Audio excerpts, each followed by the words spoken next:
अस्सलामुअलैकुम education academy YouTube channel पर खुश आमदीद। इंशाअल्लाह आज हम chapter number 3 unit number 3 start करेंगे। 10th मैथमेटिक्स है, साइंस ग्रुप एजे के मीरपुर बोर्ड का ख़ास तौर पे सिलेबस है। तो काफ़ी दिनों बाद हाजिर हुआ हूँ। इसमें वेरिएशंस नाम है चैप्टर का। डेफिनेशन पढ़ेंगे, बहुत आसान है। इसमें हम रेशो को डिस्कस करेंगे सबसे पहले। उससे पहले एक्सरसाइज 3.1 को देख लेते हैं थोड़ा सा। 3.1 के जितने भी सवाल आते हैं इंशाल्लाह सारे मैं कवर करूँगा, जितने भी हैं, ठीक है। क्वेश्चन नंबर 1 से लेकर क्वेश्चन नंबर 9 तक। और इनकी टाइम ड्यूरेशन मैं डिस्क्रिप्शन में जैसे ही वक्त मिलेगा डाल दूंगा। तो आप क्वेश्चन नंबर 1 का जो भी पार्ट होगा या क्वेश्चन नंबर 2 का जो भी पार्ट होगा, वीडियो लंबी है, आपने क्या करना है, डिस्क्रिप्शन बॉक्स में जाना है और जो भी सवाल और उसका पार्ट होगा वो मैं जैसे ही वक्त मिलेगा मैं वो लिख के डाल दूँगा। आप जस्ट क्लिक करेंगे, वीडियो जंप करके वहाँ तक पहुँच जाएगी। हर वीडियो के शुरू में इस तरह की बातें मैं लाजमी करता हूँ ताकि आपको याद रहे कि डिस्क्रिप्शन बॉक्स को लाजमी खोलना है, ठीक है। क्योंकि वो वीडियो अपलोडिंग के बाद एक डिस्क्रिप्शन बॉक्स ही हमारे पास बचता है जिसमें हम एडिटिंग कर सकते हैं। वीडियो एक दफ़ा एडिट होकर अपलोड होगी, उसमें हम चेंजिंग नहीं कर सकते सिवाय थंबनेल के। तो ये थोड़ी सी लिमिटेशंस हैं यूट्यूब अपलोडिंग में। तो चलिए हम इसको बाकायदा शुरू करते हैं 3.1 लेकिन उससे पहले रेशो के कॉन्सेप्ट को थोड़ा सा समझ के फिर यहाँ पे आते हैं। बहुत आसान एक्सरसाइज है, चैप्टर ही बहुत आसान है। तो चलिए आए शुरू करते हैं। अच्छा जी, रेशो का मैंने ये पेज बना के रखा है, इसको आप रीड करें, आपको खुद ही समझ आ जाएगी। Ratio is the comparison between two और more quantities of same kind measured in same units. यानी दो क्वांटिटीज़ या दो से ज़्यादा भी क्वांटिटीज़ हो सकती हैं, कोई भी चीज़ें हो सकती हैं, उनका आपने कंपैरिजन करवाना है, उनका मवाजना करना है। लेकिन याद रहे कि वो जो क्वांटिटीज़ होंगी या जो भी चीज़ें होंगी वो सेम काइंड, एक जैसी, एक काइंड से कम से कम ताल्लुक़ रखती हों और सेम यूनिट में मेजरमेंट हो। तो इस बात को आपने जहन में रखना है। आगे जब एग्जांपल से आप गुजरेंगे तो आपको समझ आ जाएगी। यानी कंपैरिजन बिटवीन टू और more quantities with same unit, same kind and same unit, ठीक है। सेम काइंड हो, सेम यूनिट हो और दो से ज़्यादा क्वांटिटीज़ हो, चल जाएगा। जैसे मिसाल के तौर पर एक्स वाई जो हमारे पास कॉमन होती हैं, हम हर जगह पे इनको घुसा देते हैं समझने के लिए। X Y are two quantities of same kind and same unit and Y is not equal to zero. देखिए हमेशा डिनोमिनेटर में हम कभी भी, ये डिनोमिनेटर जो डिवाइड में आता है, यहाँ पे कभी भी हम जो भी कोई भी नंबर होगा, कोई भी शय होगी, कोई भी वेरिएबल होगा, उसको हम ज़ीरो कभी भी नहीं करेंगे क्योंकि मैथ में डिनोमिनेटर में ज़ीरो अलाउ नहीं है। इसकी वजह से वो इन्फिनिटी में चला जाता है, यानी ये मैथ एरर आ जाता है, इसको हमने कभी भी इजाज़त नहीं देनी। इसलिए y is not equal to zero यहाँ पे हर जगह मेंशन होता है। वैसे भी जो सवालात होते हैं अगर आप देखें ना, जिसमें बटे की फॉर्म में, डिवाइड की फॉर्म में जब कोई भी सवाल आएगा तो आपको हमेशा डिनोमिनेटर जो नीचे वाले पोर्शन में नंबर होगा या जो भी एक्स वाई जी होगा उसके बारे में लाजमी बताया जाता है कि वो is not equal to zero. Minus में हो सकता है, प्लस में चलेगा, लेकिन ज़ीरो में कभी भी नहीं होगा, ठीक है। इसलिए यहाँ पे ये बार बार मेंशन है कि x Y are two qualities of same kind and same unit where y is not equal to zero. So the ratio will be, ratio की जो आपको अमूमी शक्ल नज़र आएगी वो आएगी एक्स, ये डबल डॉट, ये कॉलम, यानी कि दो डॉट से नज़र आएंगे ऊपर नीचे। तो इसको मेरे ख्याल इंग्लिश में कॉलन कहते हैं, लेकिन यहाँ मैथ में ये कॉलन या सेमी कॉलन कुछ भी नहीं है। ये क्या है, रेशो का साइन है, एक्स रेशो वाई। या इसको हम ऐसे भी लिख सकते हैं एक्स डिवाइडेड बाय वाई, इस तरह लाइन लगी होगी, या आपको ऐसे भी नज़र आ सकता है एक्स बाय वाई, ठीक है। ये भी जायज़ है, ये भी चलेगा। तो ये दो जो शक्लें हैं ना, ये रेशो को ज़ाहिर करती हैं, ठीक है। यहाँ पे एक्स वाई, इसके बाद अगर जी होता है, इसके बाद अगर फिर बी होता तो भी चल जाता, ठीक है। तो चूँकि दो क्वांटिटीज़ को मैं ज़रा मेजर करवाना चाह रहा हूँ, इसलिए मैंने आपके सामने एक्स और वाई को इस तरह लिखा है। तो रेशो समझ आ गई। मज़ीद आगे हम एग्जांपल से गुजरेंगे, आपको ज़्यादा अच्छे से समझ आ जाएगी। तो नेक्स्ट पेज पे चलते हैं। मैंने बना के ऑलरेडी रखा हुआ है कि सिम्बॉलिकली, देखिए मैथ जो है वो सिम्बल्स की ज़ुबान है। तो सिम्बल्स में रेशो को कैसे ज़ाहिर करते हैं। Ratio symbolically, ratio can be written as, वही जो बात मैंने अभी पहले बताई है वही एक्सप्लेन की है, एक्स वाई, और ये दो नुक्ते से बने होंगे ना, ये रेशो की ओरिजिनल जो है ना वो फॉर्म है, एक्स रेशो वाई। लेकिन चूँकि हम अक्सर रेशो को काट रहे होते हैं, ऊपर नीचे जो नंबर्स होते हैं वो बाज़ दफ़ा कट रहे होते हैं, तो हमें आसानी रहती है इसको डिवाइड की फॉर्म में लिखने में। बात यहाँ भी वही है, एक्स रेशो वाई को आप एक्स डिवाइडेड बाई वाई की फॉर्म में भी लिख सकते हैं और एक्स स्लैश वाई की फॉर्म में भी, ठीक है। तो ये रेशो की शक्लें हैं, परेशान नहीं होना। अब आगे चलते हैं, अगला पेज किधर गया। अब एग्जाम्पल से गुजरेंगे ना, आपको समझ आ जाएगी। ये मैंने एग्जांपल बना के रखी है, real life easy examples of ratio. मैंने आपको क्या बताया था डेफिनेशन में चलिए डेफिनेशन ये कि कंपैरिजन बिटवीन टू और more quantities of same kind, ठीक है, मेजर्ड इन सेम यूनिट्स। तो अब देखें काइंड क्या है जी, एक तरह से फ्रूट्स हैं, किस्म क्या है, नस्ल क्या है, फ्रूट्स हैं। फ्रूट्स में अब क्या आ गया, एप्पल्स और ऑरेंज। एप्पल्स और ऑरेंज का जो आपा जी हैं वो क्या है, फ्रूट्स, यानी इन दोनों को हम फ्रूट्स कह सकते हैं, एप्पल्स को भी ऑरेंज को भी। इन दोनों का कंपैरिजन हम कर रहे हैं कैसे। हमारे सामने एक एग्जांपल आ रही है कि हमारे पास अगर if we have 4 apples and 6 oranges, अगर हमारे पास 4 सेब हों और 6 माल्टे हों, तो उनके दरमियान आप जो है एक रेशो, एक तनासब, एक मवाजना करो, उनका मुकाबला करवाओ। तो हमने उनका मुकाबला करवाया कैसे, रेशो की फॉर्म में। रेशो विल बी, बी या बी, बी ई वाला बी है, इसको काट ही दो यार। रेशो क्या हो जाएगा, रेशो हो जाएगी 4:6, यानी अच्छा हाँ, एक अपनी चीज़ देखनी है, जब भी सवाल में आपको जो नंबर पहले मिलेगा ना, सवाल में जो आएगा उसको आपने पहले रखना है और बाद वाले को बाद में। 4 को पहले रखा, रेशो 6, ठीक है। इसको आप काटें तो ये 2 की टेबल से काट रहा था, एक ही टेबल से काटना है, तो 2 2 ज़ार 4, 2 3 ज़ार, तो ये सिंपलेस्ट फॉर्म में क्या आ गई, रेशो 2:3। हम कह सकते हैं इन सेब और इन माल्टों का आपस में तनासब जो रेशो है वो क्या है, 2:3, ठीक है, या 2/3। इसी को मैंने डिवाइड की फॉर्म में, जो इसकी अलग एक शक्ल है, उस तरह लिखा है 4/6, तो इसको भी 2 से काटा है, तो हमारे पास सिंपलेस्ट फॉर्म क्या आ गई, 2:3, 2/3, बात एक ही है, ठीक है। चूँकि हम रेशो को डिस्कस कर रहे हैं तो हम इसको 2:3 पढ़ेंगे। आगे एक और मिसाल देखें। अब देखें जो बॉयज़ और गर्ल्स हैं इनके दरमियान हमने रेशो निकालनी है इनकी, तो इसमें दोनों की काइंड क्या है, स्टूडेंट्स हैं। अगरचे बॉयज़ का जेंडर अलग होता है, गर्ल्स का जेंडर अलग होता है, लेकिन बाई नेचर ये इंसान होते हैं, और इंसानों में फिर ये स्टूडेंट्स कैटेगरी में आते हैं। तो इनकी काइंड क्या है, काइंड ये आ गई। वहाँ हम डिस्कस किया था ना कि रेशो 2 या 2 से ज़्यादा क्वांटिटीज़ क्वालिटीज़ के बारे में जब होगा तो उसमें सेम काइंड होनी चाहिए और सेम यूनिट होना चाहिए। यूनिट तो खैर यहाँ पे अभी आ ही नहीं रहा क्योंकि सिंपल सवाल है, इसमें यूनिट्स नहीं आ रहे। आगे चल के मीटर आ सकते हैं, सेंटीमीटर, ये जस्ट नंबर्स है, यहाँ पे काउंटिंग हो रही है, यहाँ पे एज सच यूनिट की ज़रूरत नहीं है। तो आपने कंफ्यूज नहीं होना, जस्ट आपने देखना है दो जो चीज़ें हैं, जो भी क्वालिटीज़ हैं, क्वांटिटीज़ हैं, उनको, जो भी ऑब्जेक्ट्स हैं, उनको जब आप कंपेयर करेंगे तो उनकी नेचर देखनी है कि वो काइंड उनकी सेम होनी चाहिए, वो मेंशन होती है बाज़ दफ़ा सवालों में।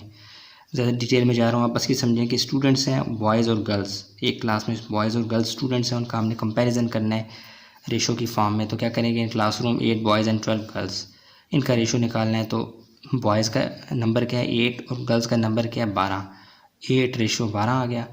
देखें मैंने असल में ना ये दोनों तरह की जो शक्लें होती हैं ना रेशो की, जो फॉर्म्स सिम्बॉलिकली जो रिप्रेजेंटेशन होती है रेशो की, वो मैंने दोनों तरफ लिखी हैं कि रेशो की फॉर्म में भी उसकी जो ओरिजिनल फॉर्म है वो भी लिखी है डबल डॉट्स के साथ, और डिवाइड की फॉर्म में भी, ठीक है।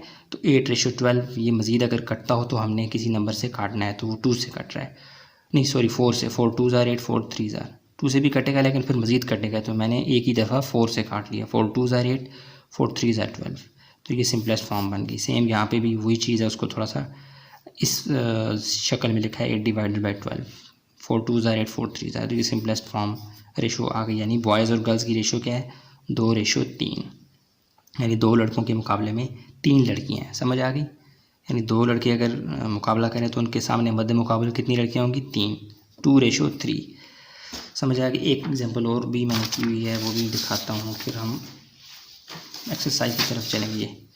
अब देखें एक पेट शॉप है, पेट कहते हैं ये पालतू जो जानवर वगैरह नहीं होते हैं, पेट कहते हैं, तो चाहे वो कुत्ता हो, तोता हो, आपकी कुकड़ी हो, जो भी हो, है ना, जिसको आप पेट की फॉर्म में, यानी जिसे कहते हैं ना घर में रखा होता है लाड प्यार करने के लिए, तोता और कुत्ता जो है ना वो बेहतरीन, और कैट्स भी। यहाँ पे पेट शॉप है, एक दुकान है जहाँ पे पेट्स जो जानवर हैं, पालतू जानवर बेचे जाते हैं। तो एक तरह से इनकी काइंड क्या बन गई, pet shop. Pet shop cats और डॉग की काइंड बन गई। वैसे ये एनिमल्स में भी फॉल करते हैं, लेकिन यहाँ पे चूँकि हम एक ख़ास दुकान में दाखिल हुए हैं पेट शॉप में, और वहाँ पे कैट्स और डॉग्स की कोई मिकदार है, उनको हमने क्या करना है, उनकी रेशो निकालनी है, उनका तनासब, एक तरह से आपस में कंपैरिजन निकालना है। तनासब तो नहीं कहना चाहिए, कंपैरिजन निकालना है, उनका आपस में क्या मुकाबला बनता है वो निकालना है। तो वो in a pet shop 3 cats and 9 dogs, इनका आपने रेशो निकालनी है कि 3 कैट्स और 9 डॉग्स की प्रॉपर रेशो क्या बनती है। तो ज़ाहिर है वो 3:9 बनेगी, लेकिन आपने इसको मज़ीद सिंप्लीफाई करना है। देखिए रेशो में आपने काटना होता है मज़ीद, अगर वो कट रहा है तो उसको मोर सिंपलेस्ट फॉर्म में लाना होता है। तो ये सिंपली 3 की टेबल से कट रहा था, 3 1 ज़ा 3 3 ज़ा 9, तो 1:3। इससे क्या मुराद है कि एक बिल्ली के मुकाबले में 3 कुत्ते हैं, एक बिल्ली के मुकाबले में 3 कुत्ते हैं, 1:3 या 3:9। ये तो जनरल नंबर था ना, इसको हमने सिंप्लीफाई किया 1:3 बन गया। सेम हमने यही जो रेशो है इसको मैंने डिवाइड की फॉर्म में, ताकि आपके दिमाग में पुख्ता हो जाए कि रेशो को इस तरह भी लिख सकते हैं और इस तरह भी। तो 3:9 1:3 समझ आ गई, ईजी है। चलिए आगे चलते हैं।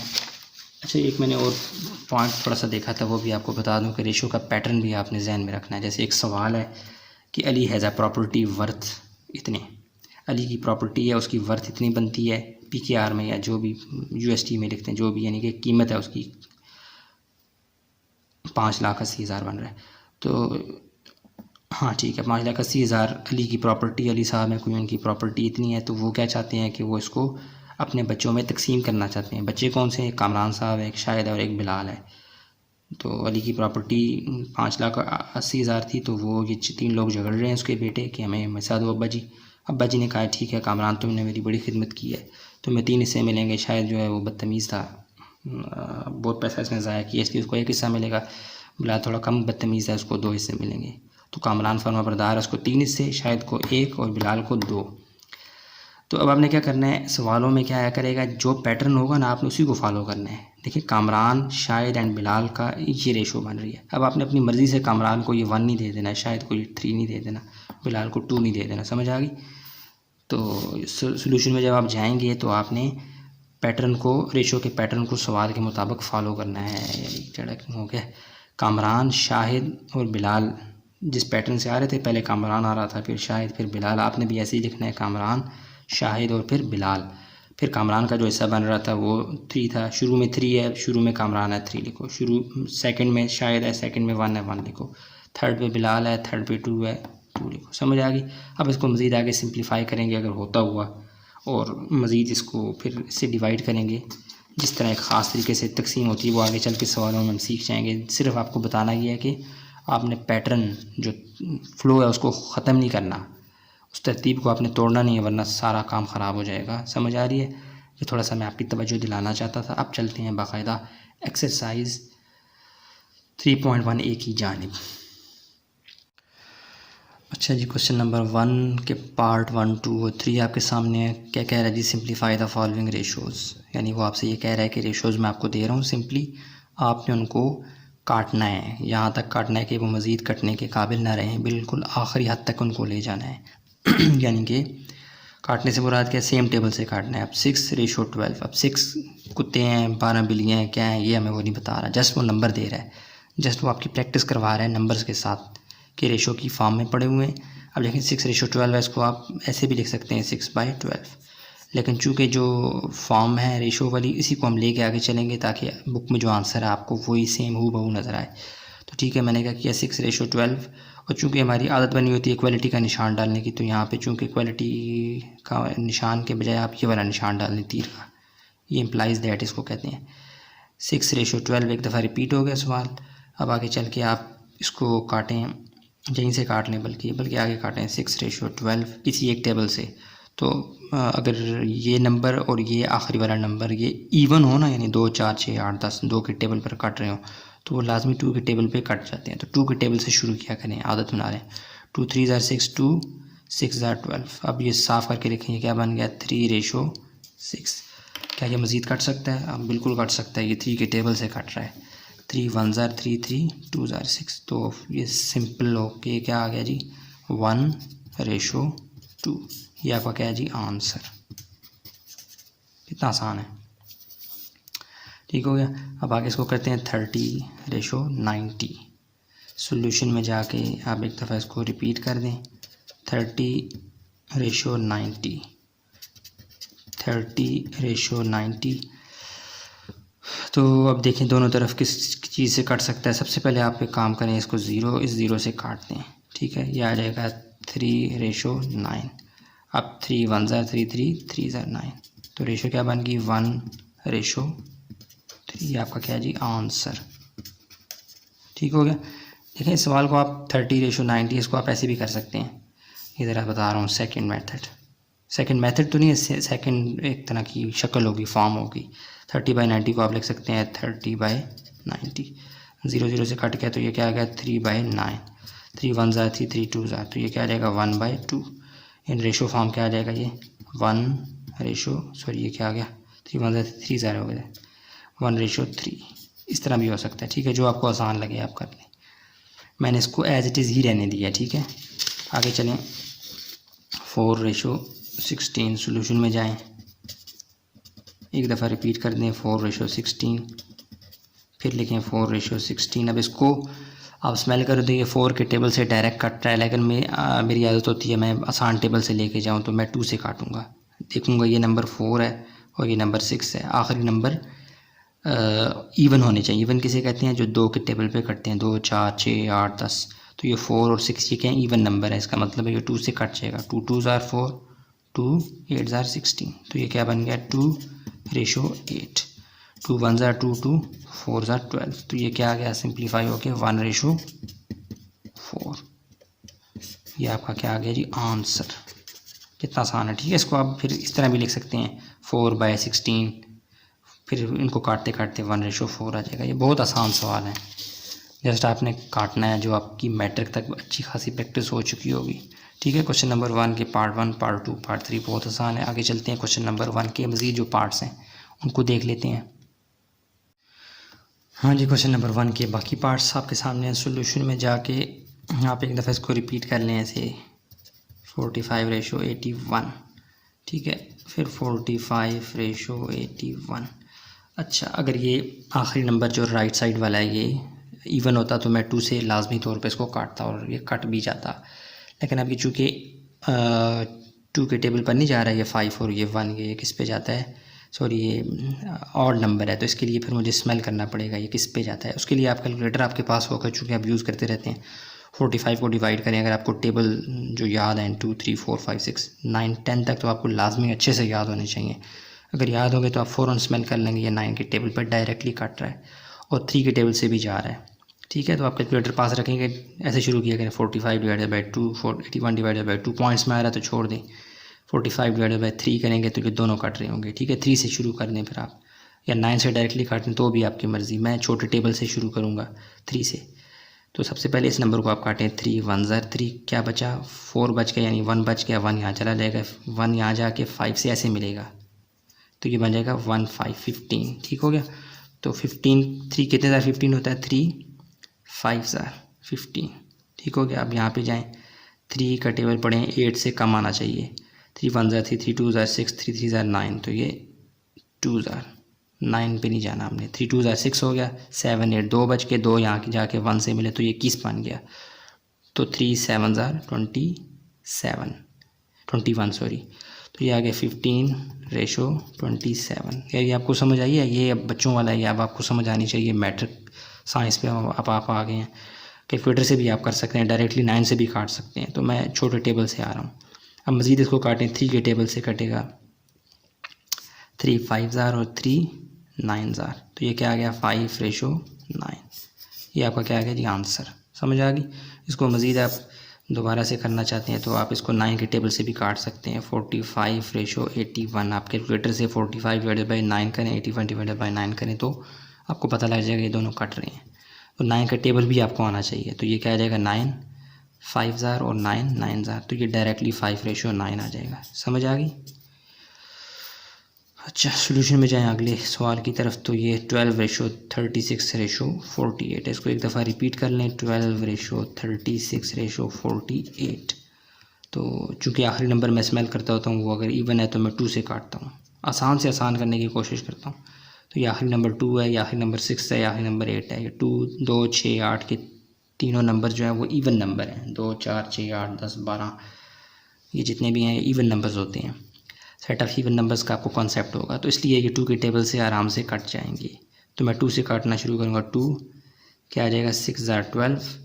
अब ये 2 10 ज़ार 20 से ऊपर जब नंबर जाएंगे तो फिर हम अपनी आसानी के लिए क्या करेंगे, एक एक नंबर को काटा करेंगे। 2 1 ज़ार 2, कितने बच गए 3 थे तो 1 बच गया, 1 जहाँ के 6 से मिलेगा तो क्या बन जाएगा 16। 1 जमा 6 7 नहीं, 1 और 6 आपस में करीब करीब आ जाएंगे। 1 और 1 11, जो नहीं कहते 1 और 1 11, ये वो वाला हिसाब होता है। तो 1 जाके 6 से मिल जाएगा, ये वाला 1 नहीं, ये जो 3 के अंदर 1 बच गया, 2 1 ज़ार 2 और 1 बच गया 6 के साथ, तो ये आ गया 16, 2 8 ज़ार 16।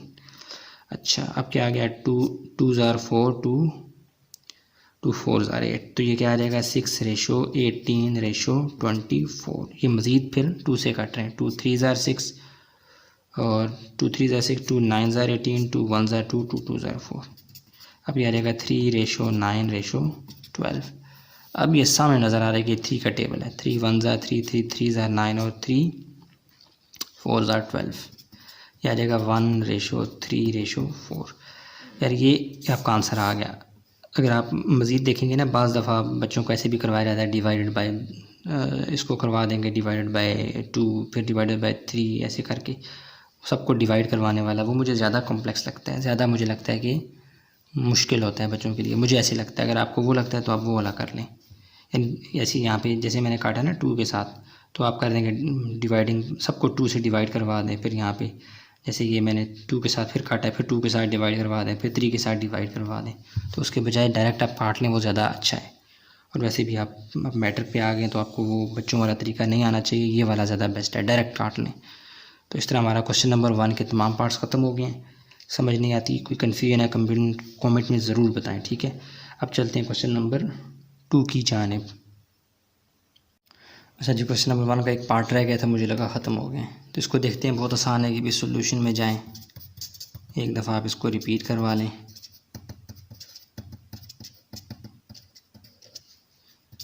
ठीक हो गया। अच्छा अब आप इसको स्मेल करें तो ये 2 के टेबल पे तो नहीं जाता, ठीक है। अब आपके इतनी मैथ में प्रैक्टिस हो जानी चाहिए कि अब आपको चीज़ों की स्मेल आ जानी चाहिए मैथ के अंदर कि ये कौन से टेबल से कट रहा है। वैसे तो ये 9 के टेबल से कट रहा है सारा, लेकिन 9 का एक छोटा सा रिश्तेदार है 3। हम छोटे टेबल से शुरू किया करेंगे हमेशा, उसमें गलती के चांसेस कम हो जाते हैं, ठीक है, बाज़ दफ़ा। और वैसे भी छोटे नंबर के टेबल बच्चों को ज़्यादा याद होते हैं। बाकी कैलकुलेटर आपके पास है, आप उससे भी सबको डिवाइड करके देखें, जिस नंबर से कट रहा है उससे काट दें। तो डायरेक्टली 9 से भी काट सकते हैं, लेकिन मैं 3 से काट रहा हूँ पहले। 3 3 ज़ार 9, 3 6 ज़ार 3, 9 ज़ार 3, 1 ज़ार 3, 3 2 ज़ार। तो साफ़ करके लिखें 3:6:9:12। अब ये 3 से फिर कटेगा, 3 1 ज़ार 3, 2 ज़ार 3, 3 ज़ार और 3 4 ज़ार। तो ये रेशो क्या बन गई, 1:2:3:4। ये आपका क्या आ गया जी, आंसर। ठीक हो गया, बहुत आसान सवाल था, इसको रिपीट करने की ज़रूरत नहीं है। डायरेक्टली भी आप 9 के टेबल से काटते तो ये सारा का सारा कट जाता है। सिंप्लीफाई करना था इन सवालों में। क्वेश्चन नंबर 1 के जितने भी पार्ट्स थे उनमें हमने जस्ट हमें रेशो गिवन थी, उसको हमने किसी भी टेबल से काट के सिंप्लीफाइड आंसर लाना था, क्योंकि 1:2:3:4 का मतलब वही है जो 9:18:27:36 है। ये ज़रा भारी है, ये ज़रा हल्की है, ठीक है। जो कंपैरिजन यहाँ बन रहा है वो ही कंपैरिजन यहाँ पे भी बन रहा है, समझ आ गई। तो इसलिए किसी भी नंबर से जो नंबर पॉसिबल हो हम काट के रेशो को सिंप्लीफाई करते हैं, हल्का करते हैं, छोटा करते हैं, देखने में भी आसान, पढ़ने में भी आसान। तो अब चलते हैं क्वेश्चन नंबर 2 की जानिब। अच्छा जी, क्वेश्चन नंबर 2 है 3.1a का। इसमें वो कह रहा है find the value of x आपने फाइंड करना है, of each of the following. हर सवाल में आपने एक्स को फाइंड करना है, यानी एक्स अननोन है। Each of the following ratios are when ratios are equal, शायद मैं लिखना भूल गया, रेशोज़ आर इक्वल।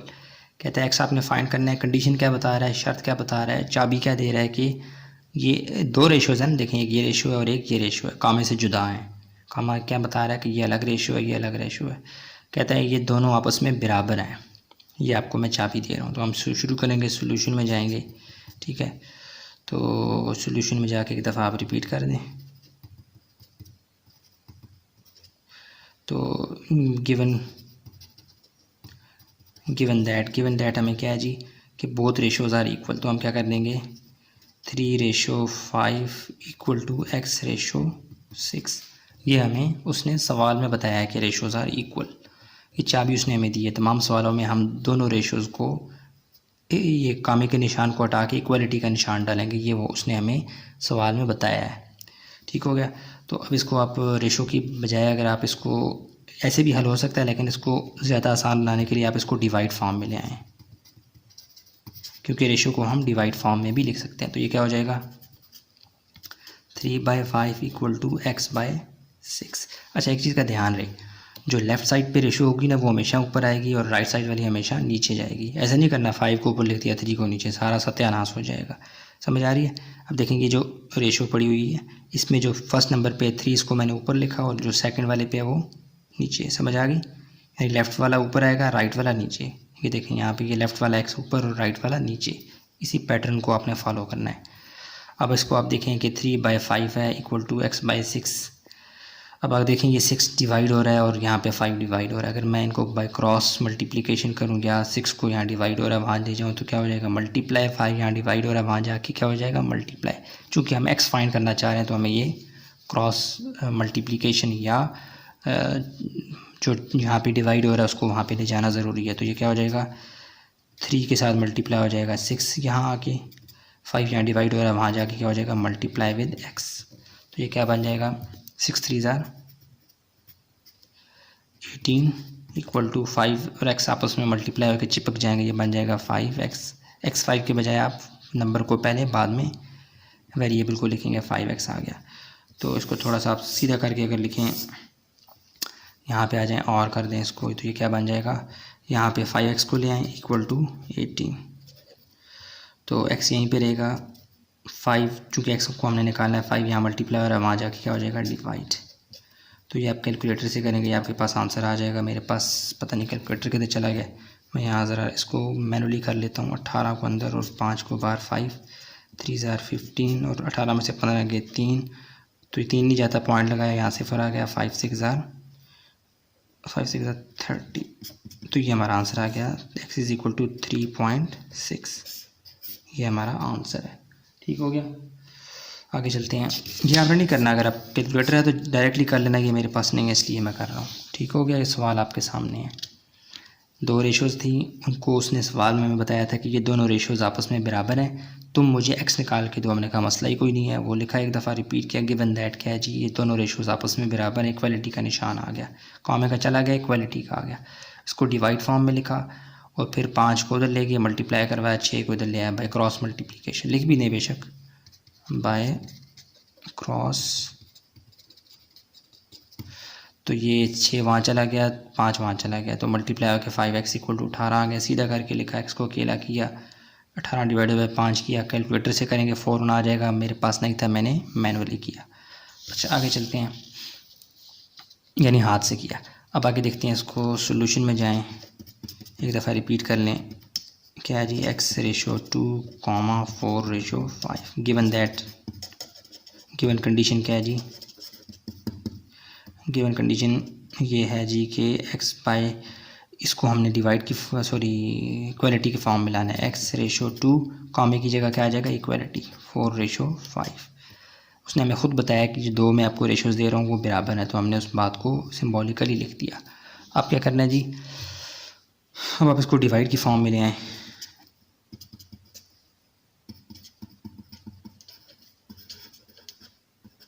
वैसे ये वाला है, तीर ना ही डालें क्योंकि अंदर ऑलरेडी इक्वलिटी का निशान, आप कंफ्यूज हो जाएंगे, तो इसको ख़त्म ही कर दें। चलें फ़िलहाल डाल दिया तो आप बेशक ना डालें, आप जस्ट जब अंदर एक दफ़ा इक्वलिटी इन्वॉल्व हो तो आप पीछे ये तीर का निशान इम्प्लाइज दैट ये डाल सकते हैं, लेकिन अगर कंफ्यूज हो रहे हैं तो इसको ना भी डालें, कोई इशू नहीं। ऑलरेडी अंदर एक इक्वलिटी का साइन यूज़ हो रहा है। तो इन डिवाइड फॉर्म में क्या आ जाएगा, x divided by 2 equal to 4 divided by 5। ठीक हो गया। अब बाई क्रॉस मल्टीप्लिकेशन, क्योंकि हमने x को अकेला करना है, 2 यहाँ डिवाइड हो रहा है वहाँ जाके क्या होगा मल्टीप्लाई, 5 यहाँ डिवाइड हो रहा है वहाँ जाके क्या होगा मल्टीप्लाई। तो बाय क्रॉस ये क्या आ जाएगा 5 यहाँ आ जाएगा, x मल्टीपल 5 नज़र आ रहा है इक्वल टू 4 मल्टीपल 2। 5x से मल्टीप्लाई होगा तो ये चिपक जाएगा, 5x बन जाएगा इक्वल टू 4 2 ज़ार क्या बन जाएगा 8। जगह ख़त्म हो गई ज़ार वो, चलो कोई नहीं, है ना थोड़ी सी जगह। इसको सीधा क्या करना, सीधा ही है ऑलरेडी। तो यहाँ पे आ जाएं आप, ये बन जाएगा x को अकेला करें, 5 यहाँ मल्टीप्लाई हो रहा है वहाँ जाके क्या हो जाएगा डिवाइड। तो 8 डिवाइड बाई 5 करें तो क्या आंसर आता है यार, कैलकुलेटर कर लेना, मेरे पास कैलकुलेटर नहीं है, मैं बुक पे पीछे देख लेता हूँ किधर गया। 1.6 x इज इक्वल टू क्या आ जाएगी 1.6 ठीक है। अगर बहुत ज़्यादा शौक हो तो डिवाइड भी कर सकते हैं 8 को अंदर, 5 को बाहर, 5 1 ज़ार 5, कितना बचा 3 पॉइंट और 0, 5 6 ज़ार 30। तो ये आंसर आ रहा है वैसे भी, ये रफ वर्क है। ठीक है, तो ये आपका आंसर एक ये आ गया और एक आंसर ये आ गया। ठीक है, तो ये क्वेश्चन नंबर 2 का पार्ट 1। क्वेश्चन नंबर 2 का पार्ट 2 ईजी है। ठीक है, सारा आ गया, आ गया। चलते हैं क्वेश्चन नंबर 2 के मज़ीद जो पार्ट्स हैं या 3 आगे देखते हैं। चलें जी, क्वेश्चन नंबर 2 का 3 और 4 पार्ट्स हैं। सोल्यूशन में जाके एक दफ़ा आपने रिपीट करना है इसको। ये निशान तीर का डाल ही दें, अच्छा रहता है। अब आपको पता है कि उसने बताया हुआ कि गिवन दैट क्या है जी, कि ये दोनों जो रेशोज़ हैं ये बराबर हैं। ये उसने सवाल के शुरू में हमें चाबी दी है, हमें हिंट दिया है, तो हम इन दोनों को बराबर कर लेंगे। कैसे? 16:x, कॉमे को हटा के इक्वालिटी का निशान बराबर है का साइन क्या होता है? इक्वालिटी के दो ये लाइंस, तो ये 5:9।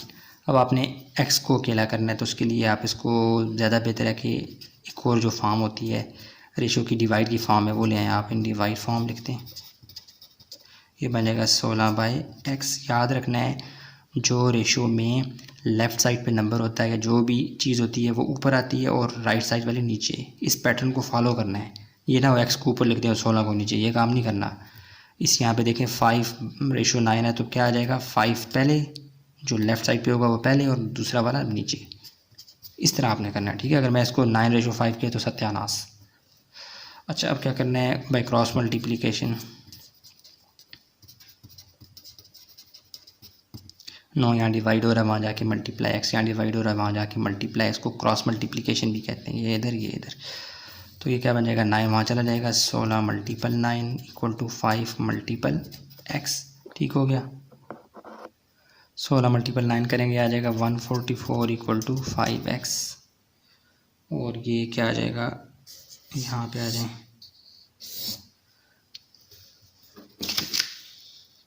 ठीक है, नज़र आ रहा है। अब ये 5 यहाँ मल्टीप्लाई हो रहा है, वहाँ जाके क्या हो जाएगा? डिवाइड। 144/5 = x। तो ये आ जाएगा, कैलकुलेटर से पूछेंगे, ये आ जाएगा क्या? 28.8। सीधा करके लिखें, x = 28.8 आंसर। कितना आसान है। ठीक है, ये सवाल था, उसने बताया हुआ था कि दोनों बराबर। हमने कहा गिवन दैट क्या है जी, ये वाली रेशो बराबर है। फिर उसको डिवाइड फॉर्म में लाया, क्रॉस मल्टीप्लाई किया, ये आ गया, मल्टीप्लाई किया, ये आ गया, 5 को ले गए, ये आ गया, डिवाइड किया, कैलकुलेटर से पूछा तो ये आ गया। इसको सीधा करके लिखा x = this one, just answer. बहुत आसान है। अब इसको देखते हैं, सोल्यूशन में जाएं, इसको भी एक दफ़ा रिपीट कर लें। यार ये मेरी आदत है, मैं इक्वालिटी का निशान डालता हूँ। अगर इक्वालिटी अंदर इन्वॉल्व हो तो मैं इस तरह का तीर बनाता हूँ, तो आप भी बना लिया करें, अच्छा रहता है। मैं बनाना भूल गया। ठीक हो गया, ऐसे। अच्छा, अब इसको करते हैं, इक्वालिटी का निशान डालेंगे, लेकिन आगे चलते हैं। इम्प्लाइज दैट, ये तीर का निशान इम्प्लाइज दैट होता है, यानी एक तरह का इशारा कर रहा होता है कि आगे स्टेप आ रहा है, आगे स्टेप आ रहा है। तो मेरी आदत बनी हुई है, आप नहीं भी डालेंगे तो भी चल जाएगा, क्योंकि इसके अंदर, सवाल के अंदर ऑलरेडी इक्वालिटी का निशान आ रहा है। तो ये एक दफ़ा रिपीट करें सवाल, ये 4:20, x:30। गिवन दैट क्या है जी, हमें बताया गया कि ये दोनों रेशोज़ आपस में बराबर है, तो हम लिखेंगे ओके जी। 4:20, इक्वालिटी का ये कॉमा ख़त्म हो जाएगा, इक्वालिटी आ जाएगा, ये x:30। ये दोनों रेशोज़ बराबर हैं, इस बात को सिम्बॉलिकली हम इक्वालिटी के निशान से लिखेंगे। अब चूँकि इस तरह हमारे लिए हल करना, इस तरह भी हल हो सकता है, लेकिन हम इसको डिवाइड की फॉर्म में लाएंगे, ताकि जो हमारा मिजाज बना हुआ है सवालों को हल करने का वही रहे। तो ये डिवाइड फॉर्म का ऐलान करें, ना भी करें तो भी चल जाएगा। इन डिवाइड फॉर्म ये बन जाएगा 4:20। याद रखें, जो लेफ़्ट साइड पे है वो ऊपर आएगा, जो राइट साइड पे है वो नीचे आएगा। इस बात को अपने जहन में रखना है, x:30। अब बाई क्रॉस मल्टीप्लिकेशन, ये नीचे वाला उधर जाके मल्टीप्लाई होगा, यहाँ डिवाइड हो रहा है, वहाँ जाके मल्टीप्लाई। तो ये क्या आ जाएगा? 4 × 30 = x × 20। ठीक हो गया। अब इसको मज़ीद देख लें, क्या बन जाएगा?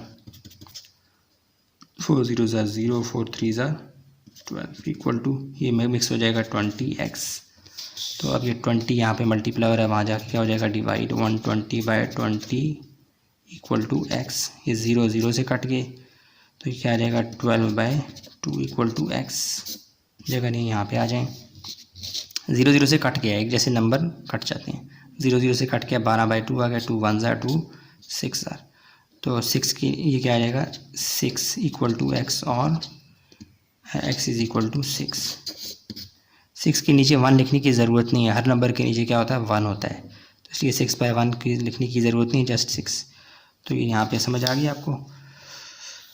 ये सवाल था, गिवन दिया क्या था कि दोनों रेशोज़ बराबर हैं, वो हमने लिखा, फिर उसको डिवाइड फॉर्म में लाया, क्रॉस मल्टीप्लिकेशन करवाया, सिंप्लीफाई किया, डिवाइड मल्टीप्लाई किया, ये आ गया, 0 0 से कट गया तो 12/2 आ गया, इसको काटा 2 के टेबल से तो 6 आ गया, वही हमारा आंसर है। ठीक हो गया। क्वेश्चन नंबर 2 के ये लास्ट 2 पार्ट भी आपके सामने आ गए। ठीक हो गया। अब चलते हैं क्वेश्चन नंबर 3 की जानिब। हाँ जी, क्वेश्चन नंबर 3 के 2 पार्ट्स आपके सामने। अब वो आहिस्ता आहिस्ता आपको प्रैक्टिकल एग्जांपल्स की तरफ ले जा रहा है, ठीक है। तो अब वो आपको अमाउंट देगा और कहेगा मुझे तकसीम करके दो, यानी रेशो एक तरह की तकसीम ही है ना, तो वो करके तो मुझे कह रहा है divide the following quantities in the given ratios. तो गिवन रेशोज़ में आपने इसको तकसीम करना है। कैसे? कहता है कि 816 रुपये हैं, आपने इसको 1:2 में तकसीम करना है। कैसे? यानी 816 को 1 + 2 करें तो क्या बन जाता है 3। असल में आपने 816 को 3 हिस्सों में तकसीम करना है, 1 2 और 3। तो एक बंदा जो है वो ये 2 हिस्से ले जाएगा, इसे बोलेंगे 2, और एक बंदा एक हिस्सा ले जाएगा, इसे बोलेंगे 1। 1:2 ऐसे बनेगा। समझ आ गई कि जो भी टोटल अमाउंट है उसके 3 हिस्से होंगे, एक बंदा 2 हिस्से ले जाएगा और एक बंदा 1 हिस्सा, इसे कहते हैं 1:2। तो इसको हल करते हैं बाकायदा। कैसे हल करेंगे? सॉल्यूशन में जाएं और आप टोटल रुपीज़ कितने हैं जी 816, थोड़ा सा डाटा लिखें, जैसे आप न्यूमेरिकल्स में लिखते हैं ऐसे थोड़ा सा डाटा लिखें। और रेशो क्या है जी आपके पास? रेशो वो आपके पास है जी 1:2। तो ऐसे जितने भी सवाल होते हैं जिनमें आपको अमाउंट को तकसीम करके देना होता है रेशो की फॉर्म में, उसमें आप सबसे पहले क्या करेंगे, जो रेशो होती है उसको प्लस कर दें, सम ऑफ रेशो, यानी 2 और 1 को प्लस कर देंगे, 1 + 2 ये क्या आ जाएगा 3। क्या हो गया? ये 2 है यार। ठीक हो गया। अच्छा, अब आपने क्या करना है, इस बंदे को हिस्सा देना है और इस बंदे को भी हिस्सा देना है, 2 हिस्से। तो आप कर लेंगे रुपीज़ फॉर रेशो 1, यानी जो बंदा जिसको एक हिस्सा मिलना है उसके लिए आप क्या लिखेंगे, rupees for ratio 1 equal to ratio 1 क्या है, ये 1 है, ratio 1 divided by sum of ratio. ये थोड़ा मैं पहले सवाल में एक्सप्लेन कर रहा हूँ, आगे मैं नहीं लिखूँगा, मल्टीप्लाई बाय टोटल रेस। तो रेशो 1 के लिए ऐसा क्या बन जाएगा, रेशो 1 क्या है 1 ही है, सम ऑफ रेशो क्या है 3 है, मल्टीप्लाई बाय टोटल रुपीज़ क्या है 816। ठीक हो गया। तो आपने क्या करना है 1/3 कर लें, या 816 मल्टीप्लाई बाय 1 करें तो 816 ही आता है, डिवाइडेड बाय 3 कर लें। तो ये आपके पास क्या आ जाएगा जी, क्या कैलकुलेटर लाओ जी, 816 डिवाइडेड बाय 3 272। तो हमारा आंसर क्या आएगा जी 272। मतलब कैसे लिखते हैं, रेस फॉर रेशो 1, ये क्या आ जाएगा 272। यार इस सवाल को अगले पेज पे लिख दूंगा मैं, इसको फिलहाल आप भूल जाएं, इसके लिए जगह कम पड़ रही है इसलिए नेक्स्ट पेज पे लिखेंगे। अब आ जाएगा क्या जी, इसके लिए लिखना है तो rupees for ratio 2 equal to, ये क्या आ जाएगा ratio 2 divided by sum of ratio multiply by total rupees. ये पहले सवाल में मैं ज़्यादा एक्सप्लेन कर रहा हूँ, आगे मैं इसको ज़्यादा लिखूँगा नहीं, ठीक है। तो आप भी शॉर्ट कर सकते हैं। रुपीज़ फॉर रेशो 2, यानी इसके लिए 2 हिस्से इसके बनाने हैं, तो क्या बनेंगे 2 divided by sum of ratio क्या थी 3 मल्टीप्लाई बाय 816। तो इसको मज़ीद कैलकुलेटर से हल करते हैं। बॉर्ड मैथ्स रूल के तहत पहले डिवाइड पहले होता है, तो वैसे हम मल्टीप्लाई भी कर सकते हैं, इसको इससे मल्टीप्लाई करें तो बाद में डिवाइड करें, लेकिन मैं 2/3 को पहले कर देता हूँ डिवाइड। 2 डिवाइडेड बाई 3 क्या आ जाएगा? 0.6666 कुछ आ रहा है, चलो 0.666 2-3 दफ़ा लिख देते हैं ज़्यादा। Multiply by 816। अब इसी को मल्टीप्लाई बाय कर देता हूँ मैं, यह आ गया 0.66 मल्टीप्लाई बाय 816, तो ये क्या आ गया? 544। तो ये क्या रहेगा? 544 फॉर रेशो 2 क्या आ जाएगा जी? 544। और इसका क्या आ गया? पहले वाले का क्या आ गया? 272। समझ आ गई? यानी ये क्या हो गया? 816 को हमने जब 3 बराबर हिस्सों में तकसीम किया तो एक हिस्सा क्या बन गया? 272 और 2 हिस्से क्या बन गए? 544। समझ आ गई? इसको मैं एक दफ़ा आपको रिपीट कर देता हूँ। सवाल आसान है, मैंने थोड़ा सा लंबा किया है, इसको स्टेप्स को घुमाया है ताकि आपको समझ आए। हमारे पास अमाउंट थी और उसको हमें तकसीम करना था 1:2 की फॉर्म में, यानी कि 816 की हमने 3 हिस्से करने थे, 1 + 2 3 हिस्से करने थे, जो कि मैंने ये किया 1 2 3। उसमें से जो 2 हिस्से हैं वो हमने एक बंदे को देने थे और एक हिस्सा एक बंदे को देना था, इसी कहते हैं 1:2। तो हमने स्टार्ट किया कैसे? ये बनाने की ज़रूरत नहीं है, सिर्फ आपको समझा रहा था। हमने किया टोटल रेस कितना है जी? 816। रेशो कितनी है हमारे पास? वो क्या है? 1:2। इसको जमा किया, सम ऑफ रेशो ये 3 बन गया। तो अब क्या होता है, जो भी आपने तकसीम करना होता है उसको ऊपर रखते हैं, divided by sum of ratio multiply by जो अमाउंट करनी होती है। ये अभी आपको अजीब लग रहा होगा, लेकिन आगे आप ये सवाल बार बार करेंगे, ये बहुत आसान है। ठीक है, तो रुपीज़ फॉर रेशो 1, यानी कि रेशो 1 के लिए जो हमें तकसीम करनी थी वो किस तरह बनी? Equal to ratio 1 divided by sum of ratio multiply by total amount. तो रेशो 1 क्या है? वो 1 ही है। रेशो 1 क्या है? 1 divided by 3 multiply by 816। Simple multiply divide किया, हमारे पास आंसर क्या आएगा? 272। यानी 816 का एक हिस्सा क्या बना? 272। आगे चलते हैं। ये मैंने सवाल काट दिया, जगह कम थी। रुपीज़ फॉर रेशो 2, जो कि ये है, इसके लिए क्या बनेगी? Ratio 2 divided by sum of ratio multiply by total amount. वो क्या है? 2/3 मल्टीप्लाई बाय 816। पहले मैंने डिवाइड करवाया, 2/3 डिवाइड करवाया तो यह आ गया 0.6666, बहुत सारा आ रहा था। मल्टीप्लाई बाय 816, तो आंसर क्या आ गया? 544। यही हमें निकालना था। ठीक हो गया? ये सारा का सारा आपके सामने है।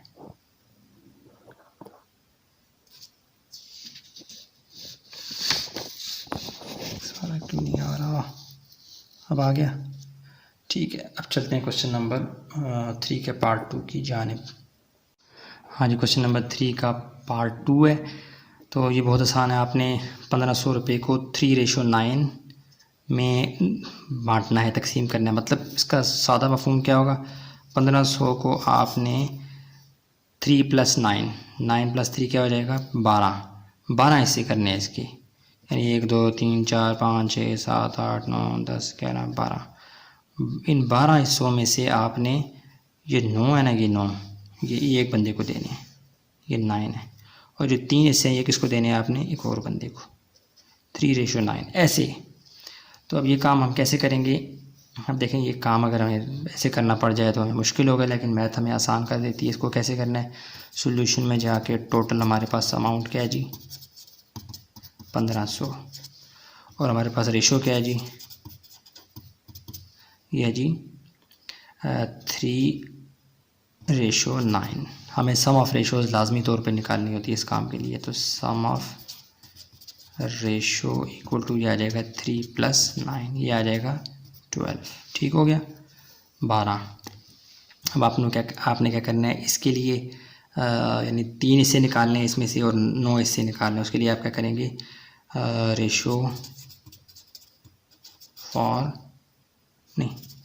रुपीज़ फॉर रेशो 3, ऐसे कर लें। Rupees for ratio 3 equal to 3 पहले लिखेंगे, जो आपको अमाउंट मालूम करनी है 3 divided by sum of ratio 12 multiply by total amount 1500। ये फार्मूला मैंने पिछले सवाल में बाकायदा इंग्लिश में लिख के दिखाया है, तो इस दफ़ा मैंने लिखूँगा। जब भी आपको इस तरह के सवाल मिलेंगे तो आपने जो रेशो होगी, जिसको आपने फाइंड करना है उसको ऊपर लिखेंगे, सम ऑफ रेशो को नीचे, मल्टीप्लाई बाय जो अमाउंट आपने तकसीम करनी है वो मल्टीप्लाई करवाएंगे। अब 3/12 है, इसको आपने पहले डिवाइड वाले पोर्शन को कर लिया करें, फिर मल्टीप्लाई करवा दिया करें।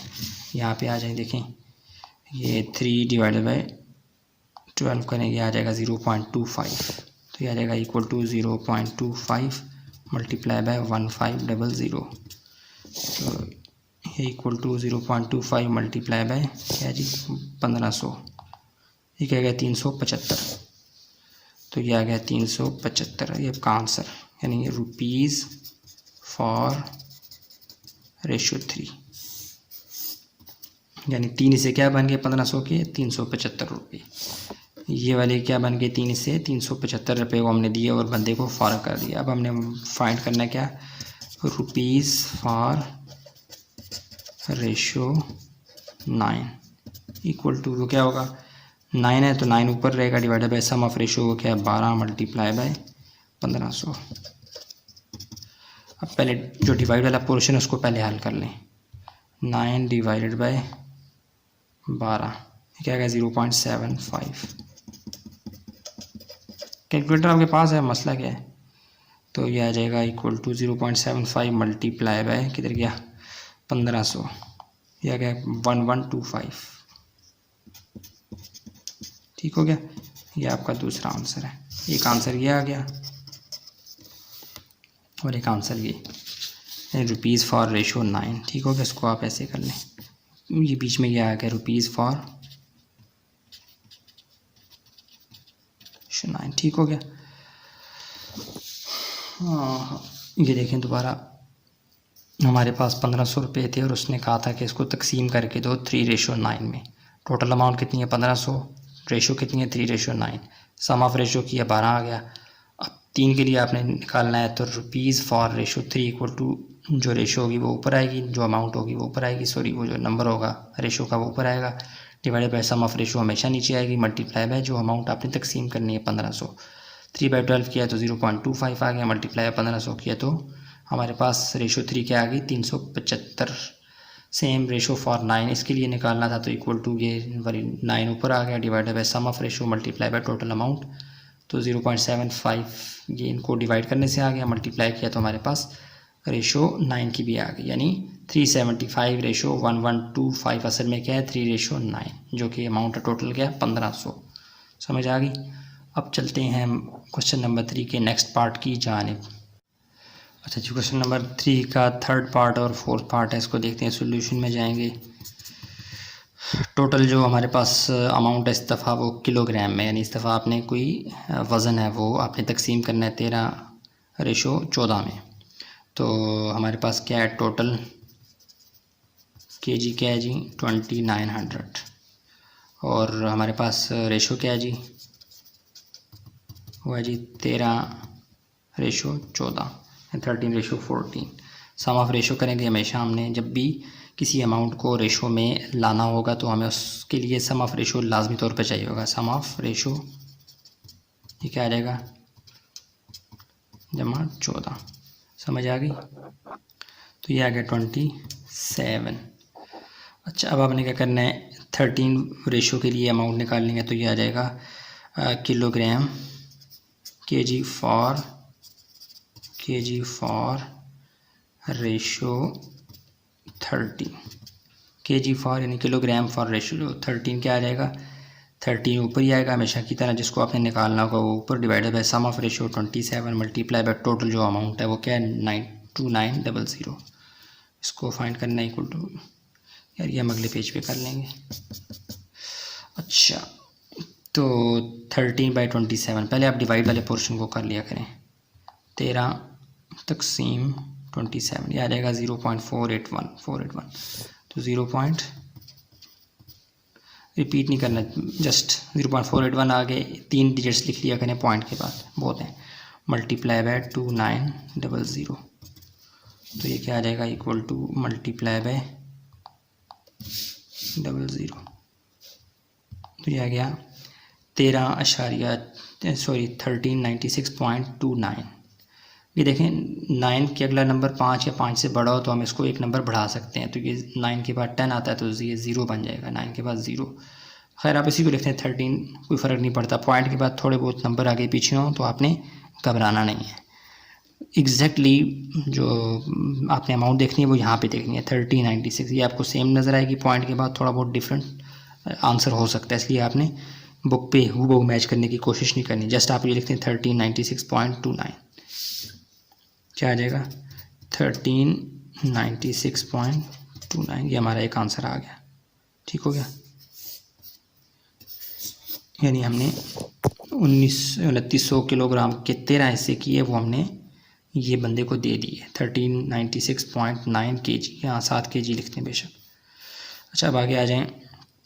अब आ जाएगा kg फॉर रेशो 14 के लिए नहीं 14 हिस्से अब आपने इसके निकालने हैं, तो ये क्या आ जाएगा 14 ऊपर, हमेशा जो जिसकी रेशो निकाल रहे होंगे वो 14 ऊपर divided by sum of ratio क्या है 27 मल्टीप्लाई बाय टोटल अमाउंट क्या है जी 2900। फिर डिवाइड वाला आप देखेंगे, बोर्ड मैथ्स रूल में डिवाइड पहले करते हैं तो 14/27 पहले करें। वैसे आप 2900 को इससे मल्टीप्लाई करवा के डिवाइड करें तो भी ठीक होगा।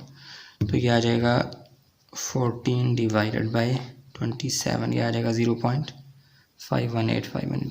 3-4 डिजिट लिखते हैं 0.51851 मल्टीप्लाई बाय 2900 मल्टीप्लाई बाय 2900, तो यह क्या आ गया 1503.70। ज़्यादा आगे लिखने की ज़रूरत नहीं है, पॉइंट के बाद 2 डिजिट्स काफ़ी हैं।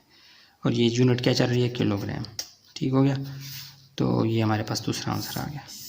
पीछे क्या है kg फॉर रेशो 14, समझ आ गई। एक दफ़ा हम रिपीट किए देता हूँ। 2900 किलोग्राम को आपने 13/14 में तकसीम करना था, यानी 2900 को आपने टोटल अमाउंट करें 13 जमा 14 क्या था 27। 2900 के 27 हिस्से करने थे, 27 में से 14 हिस्से एक बंदे को देने और 13 हिस्से एक बंदे को। टोटल kg क्या है जी 2900। रेशो क्या है आपके पास 13/14। सम ऑफ रेशो लाजमी करना होता है ऐसे सवालों में। फिर आपने kgs दिए, रेशो 13 के लिए निकाले तो 13 हमेशा ऊपर आएगा, जिसके लिए आप रेशो निकाल रहे होंगे 13 divided by 27 multiply by 2900। Divide पहले किया 13/27, ये आ गया, इसको मल्टीप्लाई किया इससे तो ये आ गया। पॉइंट से लेफ़्ट साइड पे नंबर सेम होंगे बुक में, पॉइंट के बाद थोड़े बहुत ऊपर नीचे हो सकते हैं, उससे आपने घबराना नहीं है। ये वैसे लाइट सा डिफरेंस होता है, ये चल जाता है, ये कोई एरर नहीं होता। फिर kg फॉर रेशो 14 ऊपर, सम ऑफ रेशो नीचे, मल्टीप्लाई बाय 2900। पहले डिवाइड किया तो ये आ गया, इसको मल्टीप्लाई किया इससे तो ये आ गया। फिर कह रहा हूँ कि बुक में लेफ़्ट साइड पे आंसर आपने सेम देखना है, पॉइंट के बाद थोड़ा बहुत 19-20 का फ़र्क हो सकता है, वो पॉइंट्स में चल जाता है, फ्रैक्शन में चल जाता है, उससे आपने ज़्यादा कंफ्यूज नहीं होना, ठीक है। तो ये सारा सवाल आपकी स्क्रीन में भी आ गया। अब चलते हैं क्वेश्चन नंबर 3 का पार्ट 4 देख लेते हैं। चलें जी, क्वेश्चन नंबर 3 का लास्ट पार्ट है, सोल्यूशन में जाएं। इस दफ़ा आपने क्या करना है 1250 किलोमीटर को आपने 19/20 और 19/20 में डिवाइड करना है, यानी 1250 को आपने इसके 19 टुकड़े करने और एक 20 टुकड़े करने हैं। 20 टुकड़े एक बंदे को देने हैं, 19 टुकड़े एक बंदे को देने हैं, यानी इसके टोटल जो पीस करेंगे वो कितने हो जाएंगे 19 + 20 39। तो 39 आपने इसके टोटल पीसेस करने हैं 1250 के, उसमें से 39 में से 20 एक बंदे को चले जाएंगे और 19 एक बंदे को। किलोमीटर्स तकसीम हो रहे हैं। अच्छा आप क्या करना है, सोल्यूशन में जाके आपने टोटल किलोमीटर्स क्या हैं जी 1250, ठीक है। और रेशो आपके पास जो है वो क्या है, जो आपने आपको गिवन है वो है 19 और 20। सम ऑफ रेशो आपने लाजमी निकालनी होती है, वो क्या है जी 19 + 20 इक्वल टू अभी निकाली हमने क्या है 39, ठीक हो गया। अब किलोमीटर्स फॉर रेशो 19 के लिए क्या आ जाएगा 19 ऊपर आएगा, divided by sum of ratio नीचे आएगी, मल्टीप्लाई बाय टोटल जो किलोमीटर्स हैं, टोटल अमाउंट है वो यहाँ पे आ जाएगी। समझ आ गई। इसके पैरेलल में हम इसको भी कर देते हैं, किलोमीटर्स फॉर 20 ये क्या आ जाएगा 20 डिवाइडेड बाय 39 मल्टीप्लाई बाय 1250। पहले इसको हल करते हैं। इक्वल टू क्या आ जाएगा 19/39, इसको पहले कर लें 19/39 0.4871 मल्टीप्लाई बाय 1250। तो मल्टीप्लाई बाय 1250 ये है ना, हाँ ये आ जाएगा 608.97 608.97। चूँकि ये किलोमीटर्स तकसीम हो रहे हैं तो यहाँ पे भी क्या आ जाएगा किलोमीटर्स। ठीक हो गया, एक आंसर ये आ गया। अगला वाला ये है किलोमीटर्स फॉर रेशो 20, यानी 20 हिस्से करने हैं। तो इक्वल टू क्या आ जाएगा 20/39 करो ना यार 0.5128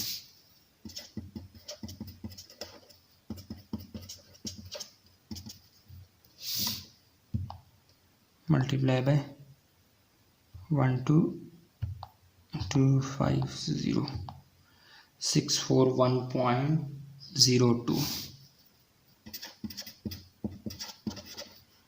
किलोमीटर्स। ठीक हो गया, एक आंसर ये आ गया आपका।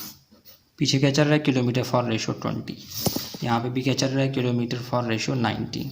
समझ आ गई। पॉइंट की लेफ़्ट साइड पे नंबर सेम होंगे बुक में, पॉइंट के लेफ़्ट साइड पे नंबर सेम होंगे, राइट साइड पे थोड़ा बहुत फ़र्क हो सकता है, वो फ्रैक्शंस में पॉइंट में आता रहता है, उससे आपने घबराना नहीं है। ठीक हो गया, सारा सवाल आपके सामने है और आसान भी है। अब चलते हैं नेक्स्ट क्वेश्चन की जानिब। अच्छा जी, क्वेश्चन नंबर 4 के जितने भी पार्ट्स हैं बहुत इजी थे, क्वेश्चन नंबर 3 से मिलते जुलते थे, इसलिए मैंने इनको पहले ही लिख लिया। मैंने कहा आपको ऐसे ही समझा दूंगा और आपको समझ आ जाएगी। करना क्या था कि जी हमें अमाउंट गिवन है, कोई भी यूनिट हो सकता है, उसको हमने रेशोज़ में तकसीम करना है, यानी ये रेशो बनानी है उनकी। 2700 kg को आपने 3:9:10 में आपने बांटना था, यानी 10 × 9 × 3 करें तो ये क्या आ जाता है 22। तो 22 हिस्से करने थे, 22 में से 3 हिस्से एक बंदे को, 9 हिस्से एक को, 10 हिस्से एक को, ऐसे करना था। तो टोटल kg क्या है जी 2700। रेशो हमारे पास क्या है 3:9:10, इनका सम लाजमी करना होता है, वो आ गया 22।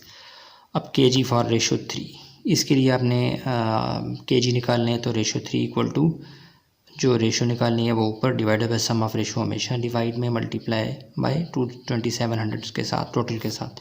तो 3/22 को मैंने कैलकुलेटर पे किया, ये आ गया, मल्टीप्लाई बाय टोटल अमाउंट की तो क्या आ गया 368.172। अच्छा, आप लाजमी तौर पे कि देखिएगा कि पॉइंट के लेफ़्ट साइड पे नंबर बिल्कुल सेम होंगे, पॉइंट के राइट साइड पे थोड़ा बहुत फ़र्क आ सकता है, थोड़ा बहुत 19-20 का। ठीक है, उसको आपने इग्नोर करना है, आंसर बिल्कुल ठीक है। ठीक है, वो चूँकि 3/22 करो तो एक बड़ा सा नंबर आता है फ्रैक्शन में, पॉइंट में, तो वो सारा नहीं लिखा होता है, इसलिए जो छोटा मोटा आपको पॉइंट के बाद डिफरेंस नज़र आएगा उसको आपने इग्नोर करना है। अच्छा, आगे चलें, क्या हो जाएगी अब इस 9 के लिए निकालना है, तो kg for ratio 9 equal to 9/22, total जो सम ऑफ रेशो थी वो मल्टीप्लाई बाय kg। तो 9/22 क्या ये आ गया, आया बड़ा सा था, मैंने 3-4 डिजिट्स लिखे पॉइंट के बाद, मल्टीप्लाई बाय 2700 हमारे पास आंसर क्या आ गया 110.4.30। फिर kg फॉर 10, इसके लिए अब निकालना है, तो 10 डिवाइडेड बाय टोटल जो सम ऑफ रेशो है वो मल्टीप्लाई बाय 2700, 10 डिवाइडेड बाय 22 किया ये आ गया, मल्टीप्लाई बाय 2700 और आंसर क्या आ गया, ये सब कैलकुलेटर से किया। फिर कह रहा हूँ पॉइंट के बाद जो राइट साइड पे नंबर्स हैं इनको आपने परेशान नहीं होना, लेफ़्ट साइड वालों को देखना है, वो बिल्कुल बुक से मैच करेंगे इंशाल्लाह। समझ आ गई। एक पूरा सवाल आपके सामने है, ये आ गया पूरा सवाल। अब देखते हैं क्वेश्चन नंबर 4 का पार्ट 2, वो भी मैंने करके रखा हुआ है, उसको ले आते हैं सामने। ये आ गया जी, ठीक हो गया, क्वेश्चन नंबर 4 का पार्ट 2। अब देखिए यूनिट चेंज कर रहा है, बाकी मेथड सेम है। पहले kg था, अब क्या आ गया ml, मिलीलीटर सॉरी। तो 1800 मिलीलीटर को आपने तकसीम करना है 1:2:4 में, यानी कि 4 + 2 6 + 1 7। 18 ml के 7 हिस्से करने, जिनमें से एक बंदा एक हिस्सा ले जाएगा, बाकी 2 एक और बंदा ले जाएगा, और बाकी जो बचेंगे 4 वो एक और बंदा ले जाएगा। समझ आ गई। यानी टोटल आपने इसकी कितने से करने हैं, 7। 7 में से 1, 2 और 4 की कैटेगरीज बना के दे देनी है। तो ये सारा काम हम कैसे करेंगे, सिंपल मेथड है। टोटल जो अमाउंट है उसको ml यूनिट में, तो मैंने ml लिखा 1800। रेशोज़ क्या हैं, 1:2:4। आपको इस तरह के लिए सम ऑफ रेशोज़ चाहिए होती है, सबको जमा किया। अब आपने इसके लिए अमाउंट निकालनी है, ml निकालने हैं, तो मिलीलीटर ml फॉर रेशो 1:1 ऊपर आएगा हमेशा, जिसको निकालना होता है divided by total sum of ratio नीचे मल्टीप्लाई बाय जो अमाउंट है 1800 उसको मल्टीप्लाई करवाना है। 1/7 कैलकुलेटर से करेंगे ये आ जाएगा, मल्टीप्लाई बाय 800 करेंगे तो ये आ जाएगा। फिर कह रहा हूँ पॉइंट के लेफ़्ट साइड पे बिल्कुल सेम नंबर होगा आपकी बुक आंसर में। पॉइंट के बाद जो है ना थोड़ा बहुत डिफरेंस हो सकता है, वो चूँकि पॉइंट में थोड़ा बहुत आ जाता होता है। क्यों, क्योंकि 1/7 जब करेंगे तो एक बड़ा सा नंबर आता है, वो बड़ा नंबर हम नहीं लिखते, जस्ट पॉइंट के बाद 2 से 3 नंबर या 4 लिखते हैं, इस वजह से आ रहा होता है, इसलिए आपने इसको इग्नोर करना है। 257 बिल्कुल सेम होगा। अब ml फॉर रेशो 2 इसके लिए निकालना है, इक्वल टू 2/7 वही मल्टीप्लाई बाय 1 1800। 2/7 किया तो बड़ा सा नंबर आया फ्रैक्शन में, लेकिन मैंने जस्ट पॉइंट के बाद 3-4 डिजिट लिखे, मल्टीप्लाई बाय 1800 ये आ गया 512.27 ml। चूँकि यूनिट ml है तो ml यहाँ पे लिख रहा हूँ, नहीं भी लिखेंगे तो भी अंडरस्टूड है। फिर ml फॉर रेशो 4 इसके लिए निकाल रहा हूँ, 4/7 total sum of ratio multiply by जो अमाउंट है 1800। 4/7 करेंगे ये आ जाएगा, मल्टीप्लाई बाय 1800 तो क्या आ जाएगा 1028.52। ठीक हो गया, ये हमारे पास तमाम का तमाम आंसर आ गया। ये पूरा स्क्रीन में भी आपको नज़र आ गया। अब देखते हैं क्वेश्चन नंबर 4 का पार्ट 3। बहुत आसान था इसलिए मैंने इनको आपके सामने सॉल्व करने के बजाय पहले ही कर लिया, मैं एक एक्सप्लेन कर देता हूँ। अब देखें लास्ट पार्ट है क्वेश्चन नंबर 4 का, थर्ड पार्ट। इसमें क्या है जी, क्वेश्चन नंबर 4 का थर्ड पार्ट 98 kg को आपने 2:3:4 में तकसीम करना, मतलब 4 × 3 7, 7 × 2 9, टोटल 9 हिस्से करने, जिनमें से 9 में से 2 हिस्से एक बंदा, 3 हिस्से एक बंदा और 4 हिस्से एक बंदा ले जाएगा। कौन बंदे क्या है वो स्टोरी आपको नहीं बताई, जस्ट आपको अमाउंट दी और कहा है कि इस रेशो में उसको डिवाइड करो। तो टोटल kg क्या है जी 98, रेशोज़ क्या है 2:3:4, सम ऑफ रेशो क्या आ जाएंगे 2 × 3 × 4 9। अब आप निकालेंगे kg for ratio 2। kg for ratio 2 क्या आ जाएगा, जो 2 है वो ऊपर divided by sum of ratio multiply by 98। 2/9 किया ये आ गया, मल्टीप्लाई बाय 98 किया तो ये आ गया आंसर। फिर आपने 3 के लिए kg for ratio 3 equal to 3/9 multiply by 98। 3/9 किया ये आ गया, मल्टीप्लाई बाय 98 और आंसर क्या आ गया दिस वन। साथ में आप kg लिखते हैं, kg। ठीक हो गया। अब लास्ट क्या जी 4 के लिए kg for ratio 4 equal to 4/9 multiply by 98। तो इसको मल्टीप्लाई किया डिवाइड किया ये आ गया 43.55। फिर कह रहा हूँ पॉइंट के लेफ़्ट साइड पे बिल्कुल सेम नंबर होगा, राइट साइड पे फ्रैक्शन वाला जो हिस्सा है पॉइंट वाला उसमें थोड़ा बहुत डिफरेंस हो सकता है, वो नॉर्मली आ जाता होता है, उससे आपने कंफ्यूज नहीं होना। तो क्वेश्चन नंबर 4 का भी तीसरा पार्ट ही मुकम्मल हो गया। अब हम देखेंगे question number 5 up to so on. अच्छा जी, क्वेश्चन नंबर 5 अब हम करेंगे ये वाला। इसकी स्टेटमेंट मैंने पेज पे नहीं लिखी, तो इसलिए मैं आपको यहाँ से थोड़ा सा बता रहा हूँ। बहुत आसान है।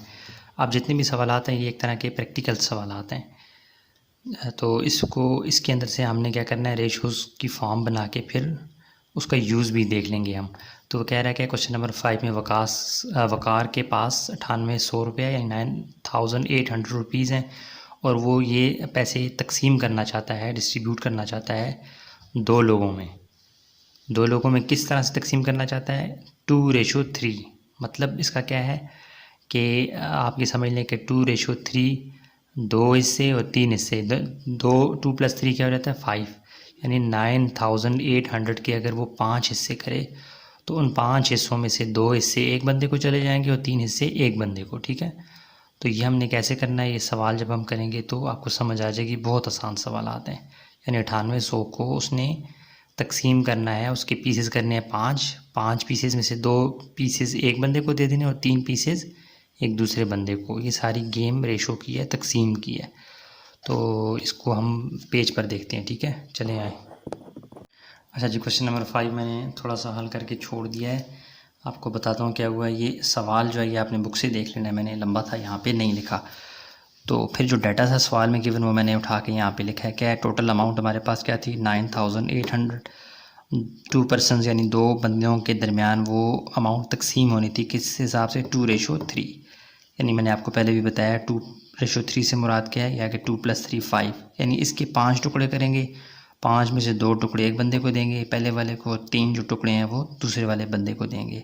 इस तकसीम को हम मैथमेटिकली कैसे करेंगे आसान तरीके से, वो ये मेथड है कि आपने अमाउंट लिखनी है, उसके बाद फर्स्ट पर्सन की रेशो जो गिवन होगी वो लिखनी है, फिर उन जो रेशोज़ होंगी 2:3 4 आगे sum up to so on जितनी भी रेशोज़ होती हैं उनको प्लस करते, जो कि हमने यहाँ पे किया, sum of ratio is equal to 2 + 3 = 5। अब आपने क्या करना है, फर्स्ट पर्सन और सेकंड पर्सन के लिए उसका हिस्सा निकालना है, यानी फर्स्ट पर्सन को 2 हिस्से मिलने हैं और सेकंड पर्सन को 3 हिस्से। समझ आ गई? तो उसका फार्मूला क्या है, फर्स्ट पर्सन का हिस्सा कितना बनता है, 2। तो 2 divided by total sum of ratio क्या है, 5 मल्टीप्लाई बाई टोटल अमाउंट। यही formula same to same ratios निकालने के लिए यूज़ होता है। ठीक है, तो ये आपने इसको समझ लेना है, बहुत आसान सा है, 1-2 दफ़ा करेंगे आपको सारा समझ आ जाएगा कि जो आपने जिस पर्सन के लिए जो भी आपने हिस्सा निकालना होता है वो जो रेशो है वो ऊपर, नीचे sum of ratio multiply by total amount. चलते हैं करते हैं इसको। अच्छा, इस सवाल में तो बहुत आसानी के साथ ये हो जाएगा ना। कैसे, मतलब मेरी आदत होती है मैं पहले डिवाइड वाले को पहले करता हूँ फिर मल्टीप्लाई करवाता हूँ। वैसे भी बोर्ड में ऐसे रूल के तहत डिवाइड पहले आता है मल्टीप्लाई बाद में, लेकिन यहाँ पे 2 मल्टीप्लाई बाय ये जो ऊपर वाला नंबर है ये, इसके नीचे कुछ नहीं है तो 1। तो ये अगर हम ऊपर मल्टीप्लाई पहले करवा दें बाद में डिवाइड करवा दें तो बोर्ड में ऐसे रूल एक तरह से ब्रेक नहीं होता। तो लेकिन हम क्या करेंगे, 2 डिवाइडेड बाई 5 अगर आगे सवालात में जारी रखेंगे, ये इस पोर्शन को पहले सॉल्व करना, तो आपका जो आंसर होगा ना वो बुक के साथ मैच नहीं कर रहा होगा। उसकी वजह यह है कि इस फ्रैक्शन, इस डिवाइड वाले हिस्से में आगे चल के जो आपके सवालात होंगे, अभी तो ये नहीं होगा, ये सॉल्व हो जाएगा बड़े मज़े से, लेकिन आगे चल के सवालात जब इसको आप हल करेंगे इस पोर्शन को, तो वो एक डेसिमल में बड़ा सा नंबर आएगा, तो आप उसमें से छोटा सा पोर्शन उठा के लिखेंगे, तो वो जो बड़ा सा पोर्शन है उसका जो असर है ना वो आखिर में रिज़ल्ट में नज़र आएगा, थोड़ा बहुत 19-20 का फ़र्क आ जाएगा। तो खैर मैं आपको वहाँ बता दूँगा। अभी मैं आपको ये इसी तरीके से करके दिखाता हूँ। ये देखें, 2 डिवाइडेड बाई 5 क्या आ गया, 0.4। तो मैं यहाँ क्या लिखूँगा, 0.4 मल्टीप्लाई बाई 9800। सिंपल मल्टीप्लाई करें, 0.4 मल्टीप्लाई बाई 9800 3920, यानी 3920 क्या बन रहा है जी, पहले बंदे का हिस्सा 3920। फर्स्ट क्या हो गया इसको यार, एक मार्कर चेंज करूं, तो ये क्या गया जी, फर्स्ट पर्सनस अमाउंट कितनी आ गई, 3920। कितने आराम से सॉल्व हो गया। आगे चलते हैं, इसको देखते हैं इसका फार्मूला क्या बनेगा। अब आप मुझे बताएं साथ साथ, सेकंड पर्सनस अमाउंट क्या बनेगी, सेकंड पर्सन का रेशो क्या है, उसका हिस्सा कितना है, 3 हिस्से हैं। 3 divided by sum of ratio वो क्या है, 5 मल्टीप्लाई बाय टोटल अमाउंट क्या है, 9800। सिंपल मल्टीप्लिकेशन है। आगे चल के मैं ऊपर वालों को मल्टीप्लाई करवाऊँगा, डिवाइडेड बाय डिनोमिनेटर में जो है उससे डिवाइड करवाऊँगा। यहाँ मैं इसलिए क्यों कर रहा हूँ, मैं आपको बताना चाह रहा हूँ कि ये मुझे ज़्यादा आसान लगता है। 3 डिवाइडेड बाय 5 करें, ज़्यादा सिंपल लगता है, आसान के बजाय सिंपल कहना। 0.6 मल्टीप्लाई बाय 9800, ठीक हो गया। तो इसको सिंपल मल्टीप्लाई करवाना है। मैं जानबूझ के ज़ीरो करके ना दोबारा लिखता होता हूँ आंसर, क्योंकि बाज़ दफ़ा ना बाज़ कैलकुलेटर्स में वो थोड़ा सा एरर दे देता है, बाज़ दफ़ा पिछले नंबर्स को भी मल्टीप्लाई करवाना शुरू कर देता है जो हिस्ट्री में आपने रखे होते हैं, या वो ऑर्डर थोड़ा सा ना डिस्टर्ब हो जाता है। मैंने इसे नोट किया है, इसलिए मेरी आदत बनी हुई है मैं ज़ीरो करके दोबारा से आंसर लिखता हूँ।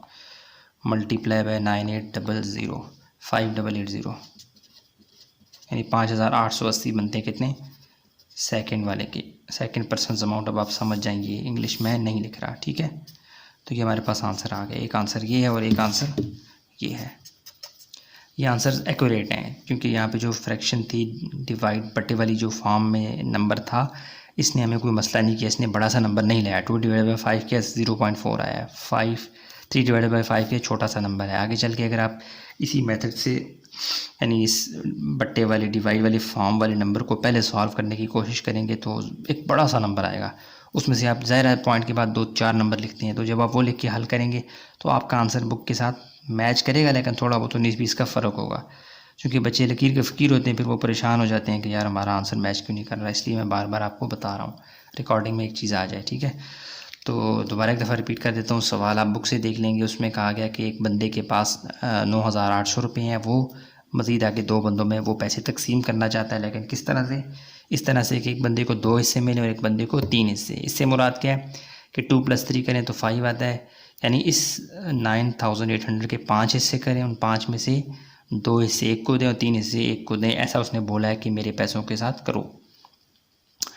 तो इसका तरीका क्या होता है, आपने डाटा लिखना है सबसे पहले, जैसे आप फिज़िक्स में लिखते होते हैं, टोटल अमाउंट लिखनी है, 2 पर्सन रेशो, फिर सम ऑफ रेशो। अच्छा, ये जो इंग्लिश पीछे लिखी होती है ना, ये ज़रूरी नहीं है हू बहू आपने यही लिखना है टोटल अमाउंट। आप लिख सकते हैं total rupees, worth, total worth, कुछ भी लिख सकते हैं। इंग्लिश अपनी आप यूज़ करें, ये रट्टा मारने की ज़रूरत नहीं है, सिर्फ कैलकुलेशंस आपने ठीक करनी है, ठीक है। 2 पर्सन रेशो वो लिखा है, sum of ratio, first person amount, आप फर्स्ट पर्सन शेयर भी लिख सकते हैं। इंग्लिश आप चेंज कर सकते हैं, सिर्फ आपने कैलकुलेशन को सही रखना है। आगे फार्मूला क्या है जी, जो आपने तकसीम करना है वो ऊपर divided by sum of ratio multiply by total amount. Simple multiply किया, ये आंसर आया। सेम यहाँ पे भी किया, जो शेयर था उस दूसरे बंदे का 3 divided by sum of ratio multiply by amount. Simple पहले 3 डिवाइडेड बाय 5 को डिवाइड किया, ये आया, मल्टीप्लाई किया, आंसर आ गया, ठीक है। क्वेश्चन नंबर 5 हमारा मुकम्मल है। आगे चलते हैं क्वेश्चन नंबर 6। अच्छा, क्वेश्चन नंबर 6 अब करेंगे, इसको थोड़ा सा बुक पे देख लेते हैं क्योंकि स्टेटमेंट मैंने पेज पर नहीं लिखी। वो कह रहा है जी, the shopkeeper blends 3 types of tea PQR in ratio this one. कह रहा है कि एक दुकानदार है, वो उसके पास 3 तरह की चाय हैं, जिनको उसने नाम दिए, चाय नंबर 1 को P, दूसरे को Q, तीसरे को R, ठीक है। हो सकता है केन्या की चाय हो, एक श्रीलंका की और एक थाईलैंड की हो, लेट्स सपोज। तो उसको PQR नाम दिया। कहता है वो 3 चायों को मिक्स कर रहा है, किस तरह से? 6:7:9। If the total mass of the T in the mixture is 210। इन तीनों PQR को मिक्स करने के बाद जो एक अमाउंट बन रही है, जो मैस बन रहा है, जो एक हुजम बन रहा है चाय का, वो कितना है? 210 kg। कहता है find the message of mixture PQR, यानी मिक्स, एक तरह से उसके पास मिक्स चाय है जिसका वज़न कितना है? 210। तो वो कहना चाह रहा है कि उसमें P जो है वो 6 रेशो है और 7 रेशो जो है वो Q की, और रेशो 9 क्या है? R की। कहता है मुझे उनके अमाउंट kg में निकाल कर दिखाओ। समझ आ रही है? ऐसा नहीं है कि आपने पत्तियों की वो छोटी छोटी पत्तियाँ लैदा करनी है, नहीं, वज़न के हिसाब से कहता है मुझे बताओ कि एक दुकानदार के पास 210 किलोग्राम की चाय है, जिसके अंदर से आपने हिस्से निकालने हैं, 6 हिस्से अलग करने हैं, 7 हिस्से अलग करने हैं और 9 हिस्से अलग करने हैं। 6 + 7 = 9 करें तो ये कितने बनते हैं? 22 हिस्से। ये समझ लें कि 210 के आपने 22 टुकड़े करने हैं, 22 पैकेट बनाने हैं, जिनमें से 6 पैकेट हम एज्यूम कर लेंगे वो क्या है? P, 7 पैकेट क्या होंगे? Q, और 9 पैकेट क्या होंगे? R। तो ये सेम टू सेम 5 जैसा ही है, थोड़ा सा उसने सिनेरियो यानी कि हालात, थोड़ा सी एग्जांपल उसने डिफरेंट की है, बाकी आप देखेंगे सेम स्टेप्स होंगे, सेम काम हम कर रहे होंगे। आइए देखते हैं, मेरे पास पेज तैयार है। अच्छा, ये देखें, वक्त बचाने के लिए मैंने थोड़ा सा काम कर लिया था। क्वेश्चन नंबर 6 की जो स्टेटमेंट है, जो सवाल पूरा है, वो मैंने यहाँ पे नहीं लिखा, वो आपने बुक से लिखना है। तो जो डाटा है वो मैंने उठा के, जो सवाल में पहले से गिवन है, मैंने खुद से कुछ नहीं लिखा, वो मैंने यहाँ पे लिखा। सोल्यूशन डालने के बाद टोटल मैस ऑफ टी क्या है जी? 210 के हैं। फिर कह रहा हूँ कि ये जो पीछे अंग्रेज़ी होती है, ये आप अपने अल्फाज में भी लिख सकते हैं, ज़रूरी नहीं है आपने टोटल मैस ऑफ टी लिखना है। मैस ऑफ टी भी आप लिखते हैं टोटल टी, आप मैस ऑफ को खा जाएँ लेकिन टोटल टी तो भी चल जाएगा, ठीक है। ये सिर्फ आपको समझने के लिए होता है, हू बहू आपने इनको रटा नहीं मारना, जस्ट आपने स्टेप्स को ठीक करना है। मैथ में कोई रटा नहीं है, अगर समझ आ जाए तो। Total mass of T this one, ratio क्या है जी? PQR की 6:7:9। अच्छा, इसमें आपने एक चीज़ ध्यान रखनी है, P पहले आ रहा है उस, तो यहाँ रेशो में भी जो पहले आ रहा होगा वो P होगा। Q दूसरे नंबर पे आ रहा है, यहाँ पे भी जो दूसरे नंबर पे आ रहा है वो Q होगा। तीसरे नंबर पे 9 आ रहा है, तो तीसरे नंबर पे यहाँ पे क्या? R। सीक्वेंस, ये जो तरतीब है इसको आपने ख़राब नहीं करना, ये नहीं अपनी मर्ज़ी से उठा के P को 7 बना दें, R को 6 बना दें, ऐसे नहीं करना। जो सवाल में तरतीब आई है, उसके बाद जो रेशो आई है, उसमें जो पहले नंबर पे है वही पहले नंबर की रेशो है, दूसरे तीसरे, ठीक हो गया। सम रेशो हमने जो सवाल में थी वो लिखी, सम ऑफ रेशो को हमने किया फाइंड, तो वो आ गया 22, ये ज़रूरी था। आगे आपको पता क्या करना है? मैस ऑफ P, यानी कि जो P नस्ल की चाय है उसका जो मैस है 210 में से वो आपने निकालना है। जो कितना बनता है उसने बताया 6, यानी 6 हिस्से बनते हैं। 6 उसका हिस्सा P का क्या है? 6 divided by sum of ratio multiply by total amount. ये फार्मूला हर जगह लगेगा।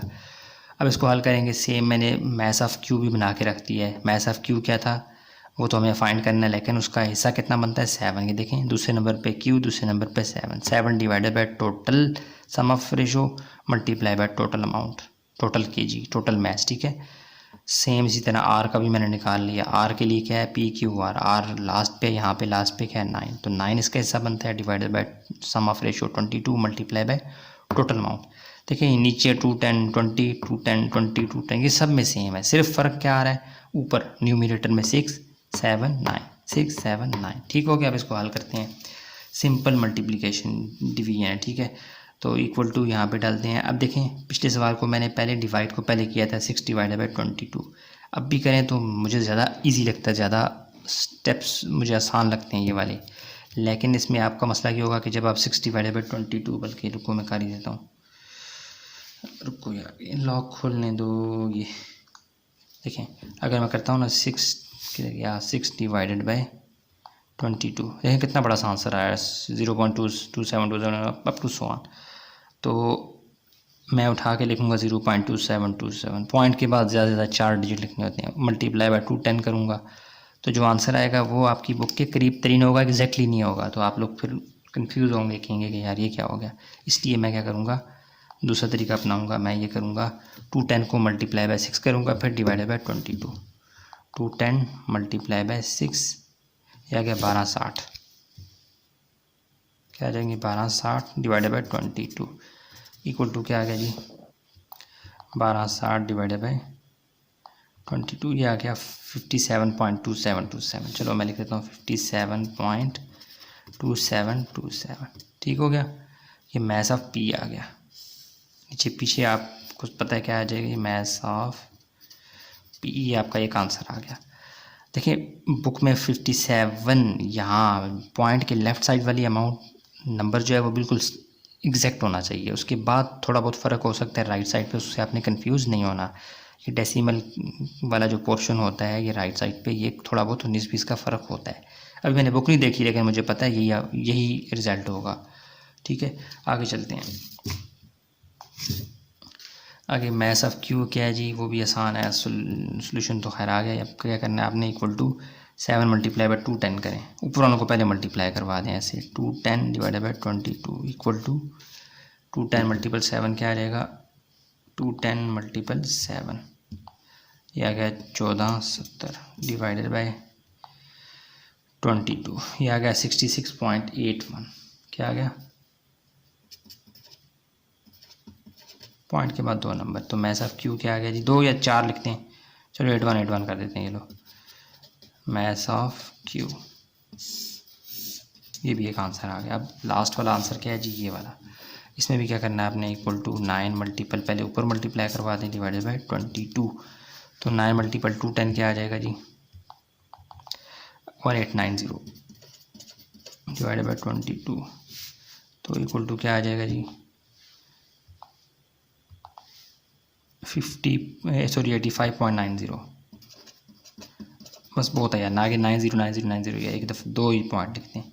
तो ये आ जाएगा मैथ्स ऑफ आर, यानी जो चाय थी केजी, ये सारी इनकी यूनिट क्या है केजी ना भी लिखें तो भी चलेगा लेकिन केजी। ठीक है, अब आप ये देखें उसके बाद 210 केजी जो चाय थी उसमें से 57 समथिंग, यानी आप राउंड कर लें 57 ग्राम क्या है पी चाय है, 67 ग्राम कौन सी है क्यू, और 85 ग्राम क्या है जी वो आर।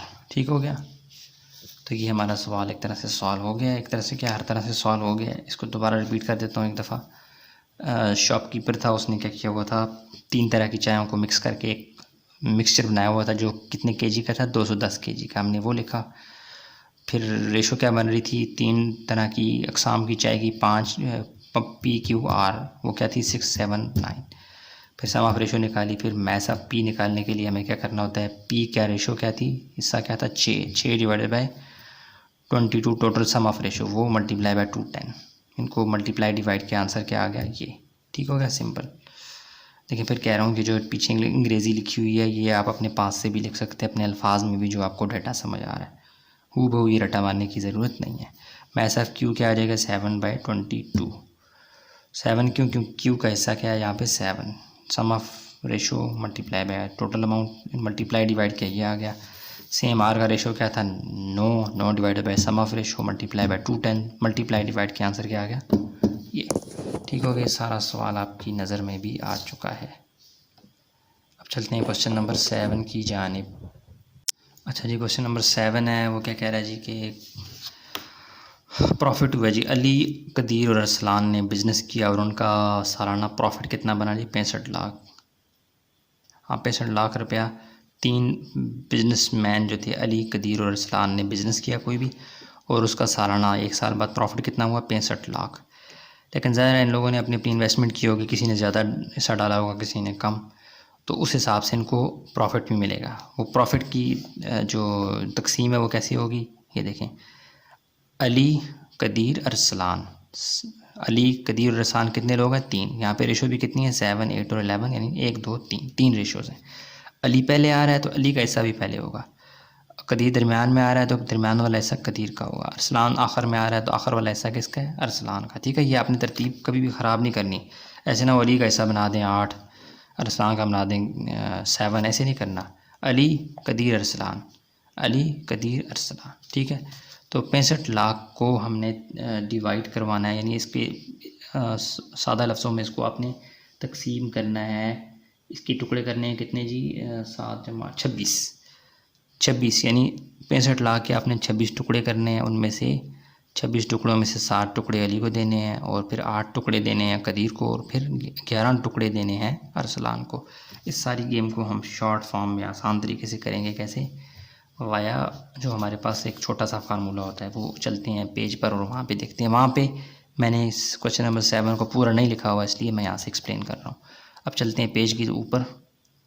अच्छा जी, अब देखें वही वाला सवाल मैंने थोड़ा सा लिखा हुआ आगे, मैंने डॉट डॉट डाले हुए, मतलब आप बुक से देख लें, जगह नहीं थी। सोल्यूशन लिखने के बाद सोल्यूशन हमेशा लिखा करें, आदत बना लें। बाज़ बच्चे इसको भूल जाते हैं, ऐसे ना किया करें।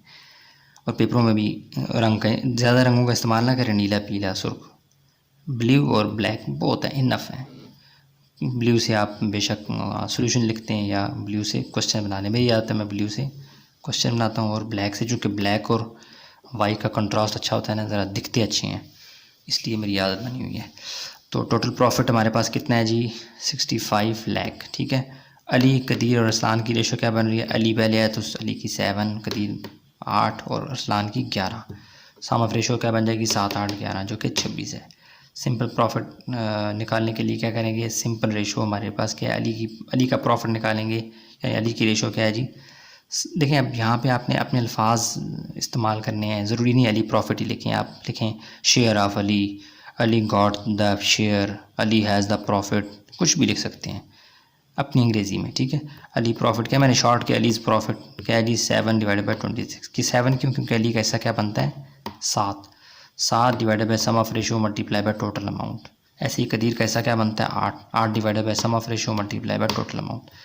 अरसलान का ऐसा क्या बनता है 11 divided by sum of ratio multiply by total amount. Simple multiply divide और आंसर आपके हाथ में आ जाएगा। इक्वल टू 7 डिवाइडेड बाई 26 करना, या बल्कि वो नहीं करना आपने, उसके बजाय 7 डिवाइड बाई 26 करेंगे, डेसिमल में एक बड़ा सा नंबर आ जाएगा, वो आपको आपके सवाल को थोड़ा सा डिफरेंट कर देगा, बुक से हट जाएगा। तो इसलिए आप कंफ्यूज ना हो, आप क्या करें 7 को ऊपर ही मल्टीप्लाई करवाएं, पहले मल्टीप्लाई करवा दें 26 करवाएं जी। क्या आ रहा है 7 मल्टीप्लाई बाई 6 5 0 0 0 0 0 0 0 0। ठीक है, ये आ गया जी 4 5, हो भाई क्या नंबर आया 4 5 5 0 0 0 0 डिवाइडेड बाई 26, ऐसे कर दें डिवाइडेड बाई 26, तो ये आ गया 1750। क्या आ रहा है जी, ऊपर करो, ये आ रहा है जी 175000। ठीक हो गया, 17,50,000 रुपये बन रहा है किसका, अली का हिस्सा, अली का। तो ये अली का आंसर आ गया। अब आगे चलते हैं, रुपीज़ है तो ये रुपीज़ लिखते हैं आप, रुपीज़। ठीक है, यूनिट क्या है रुपीज़। अब कदीर का प्रॉफिट क्या होगा जी एक मिनट, कदीर का प्रॉफिट कैसे निकलेगा, इस यहाँ पे भी आप 8 मल्टीप्लाई बाय 650000 डिवाइडेड बाई 26 करें इक्वल टू, ये आ जाएगा 8 मल्टीप्लाई बाय 650000, ये आ जाएगा, यहाँ पे कर लें बल्कि यहीं पे 52000000 डिवाइडेड बाई 26, ठीक हो गया, इक्वल टू 520000 डिवाइडेड बाय 26, ये आ जाएगा जी 20 लाख, ठीक हो गया। कदीर का कितना हिस्सा आ गया जी, कदीर का हिस्सा आ गया 8 हिस्से आ गए जो बनते हैं 20 लाख। अब अगला ऐसा ये रुपीज़ में RS ना भी लिखें तो भी चलेगा। अब आ जाएं जी इक्वल टू, अब यहाँ पे भी क्या करना है, 11 मल्टीप्लाई बाय 65 लाख, ठीक है, डिवाइड बाई 26 करें जी, 11 मल्टीप्लाई बाय 650000, ये आ गया जी 7150000 डिवाइडेड बाई 26 करें जी, डिवाइडेड बाई 26, 27,50,000। अरसलान का कितना आ गया जी प्रॉफिट, अरसलान का शेयर ही ज़्यादा था इसलिए उसका प्रॉफिट क्या आ गया जी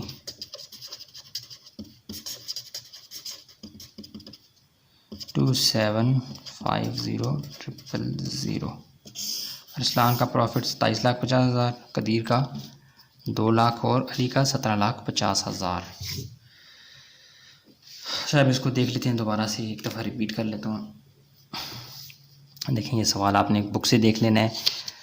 65 लाख रुपया 3 इन्वेस्टर्स ने लगाया, अब साल गुजरने के 65 लाख प्रॉफिट हुआ, 3 इन्वेस्टर्स थे अली, कदीर और अरसलान। अब उनका साल बाद हिस्सा तकसीम होना है। अली ने कम हिस्सा लगाया था तो उसका कम हिस्सा बन रहा है, कितना 7 हिस्से बन रहे हैं, कदीर के 8 हिस्से बन रहे हैं और अरसलान के 11। इसमें से यानी इसका सम ऑफ रेशो करेंगे 26 आ जाएगा। इससे मुराद क्या है कि 65 लाख के 26 हिस्से करें, 26 हिस्से में से 7 हिस्से अली को दे दें, 8 हिस्से कदीर को और 11वां हिस्सा 11 हिस्से अरसलान को दे दें। उसके लिए हमने मैथ का इस्तेमाल किया जो कि बहुत आसान था। अली का प्रॉफिट कैसे बनेगा, जो उसका हिस्सा बनता है 7 divided by sum of ratio multiply by total amount, simple multiply divide के आंसर आ गया। सेम इसी तरह कदीर का प्रॉफिट बनता था 8, यानी 8 हिस्से बनते थे, 8 divided by sum of ratio क्या बन गया 26 multiply by simple multiply divide answer आ गया। सेम अरसलान का हिस्सा बनता था 11, यानी 11 रेशो बन रही थी उसकी, 11 divided by 26 sum of ratio 26 multiply by total amount, simple multiply divide और आंसर आपके पास आ गया। ठीक हो गया, ये सारा सवाल आपकी स्क्रीन में भी आ गया। अच्छा जी, क्वेश्चन नंबर 8 आपके सामने है। स्टेटमेंट बड़ी है इसलिए मैंने यहाँ पे से आपको बता रहा हूँ, बाकी पेज पे जाके हम हल करेंगे। सवाल बहुत आसान है। वो कह रहा है कि जी 5018 लीटर्स पेट्रोल है, ठीक है, वो यूज़ हुआ है, 3 गाड़ियों ने यूज़ किया। कितना, कौन कौन सी गाड़ियों ने, गाड़ी ए, गाड़ी बी और गाड़ी सी ने 5018 पेट्रोल यूज़ किया कलेक्टिवली, यानी तीनों का मजमूई तौर पे सम करके। लेकिन कहता है कि ए की टैंकी में पेट्रोल था 7 हिस्से, बी की टैंकी में पेट्रोल था 11 हिस्से और सी की पेट्रोल था 15। इसको मज़ीद आसान करता हूँ, 7 जमा 11 जमा 15 करेंगे तो ये बन जाएगा 33। यानी 5018 लीटर को अगर आप 33 बराबर हिस्सों में तकसीम करें तो जो 7 हिस्से बनेंगे वो ए की टैंकी में थे और बी की टैंकी में कितने थे 11, सी की टैंकी में कितने थे 15। वो कहना ये चाह रहा है कि आप ए बी सी के अंदर टैंकियों में कितना पेट्रोल था वो मुझे बताओ। यूज़ तो सब ने कितना किया 5018। तो सेम हम ए गाड़ी का जो हिस्सा बनता है 7 हिस्से वो निकालेंगे, बी के जो 11 हिस्से बनते हैं इस लीटर में से वो निकालेंगे और सी के जो हिस्से बनते हैं 15 हिस्से 5018 में से वो निकालेंगे। कैसे, जैसे हमने पिछले सवालात को हल किया है। तो बहुत आसान है, सिर्फ सिनेरियो डिफरेंट है, एग्जांपल डिफरेंट है, बाकी मेथड बिल्कुल सेम है, आपको बहुत आसान लगेगा। आइए चलें देखते हैं पेज पर। हाँ जी, अभी देखें स्टेटमेंट आपने बुक से देखनी है। थोड़ा सा मैंने हल कर दिया, सोल्यूशन हल कुछ भी नहीं किया, मतलब जो डाटा क्वेश्चन में है वो मैंने उठा के यहाँ पे लिखा है और थोड़ा सा एक स्टेप अब मज़ीद आगे किया है। सोल्यूशन लिखने के बाद टोटल पेट्रोल आपके पास कितना है जी 5018 लीटर्स। फिर कह रहा हूँ कि जो जितनी भी अंग्रेज़ी आपको लेफ़्ट साइड पे नज़र आ रही है क्वालिटी के, ये आप अपनी मर्ज़ी से जो आपकी अंडरस्टैंडिंग है उस हिसाब से लिख सकते हैं, ठीक है। सिर्फ आपने ये कैलकुलेशंस ठीक करनी है। आप लिख सकते हैं total amount of petrol used by ABC cars या व्हीकल्स, लंबा भी कर सकते हैं और छोटा भी कर दें।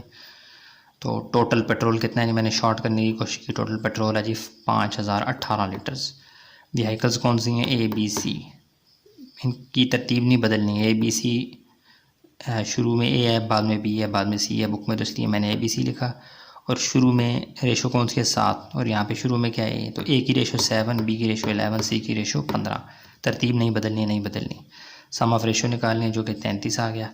Petrol used by A, used के अंदर A की टैंकी के अंदर जो पेट्रोल था वो कितना है, 7 से 7 डिवाइडेड बाय रेशो ये है 7 divided by 33 multiply by 5018। Simple multiplication division है और आंसर आ जाएगा इक्वल टू, पहले आप ऊपर वालों को मल्टीप्लाई करवा दें। 7 डिवाइडेड बाय 33 करेंगे तो शायद डेसिमल में पॉइंट में एक बड़ा सा नंबर है जो आपको थोड़ा सा तंग कर सकता है, थोड़ा सा आपका आंसर डिफरेंट होगा बुक से, इसलिए मैं क्या करता हूँ, पहले ऊपर वालों को multiply then divide. 7 multiply by 5018 divided by 33। तो किधर गया हमारा कैलकुलेटर, रुको यार इसका मैं लॉक खोलूँ। ये है जी 7 मल्टीप्लाई बाय 5018, 35126,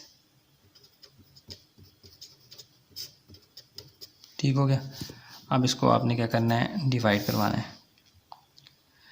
जो हमारा आंसर था 35,126 और ये आ जाएगा डिवाइडेड बाय 33, तो ये आ जाएगा 1064.42। पॉइंट के बाद 42 रिपीट हो रहा है इसलिए मैं जस्ट 42 लिखूँगा, ये बन जाएगा 1064.42। चूँकि लीटर्स हैं तो L डाल दें,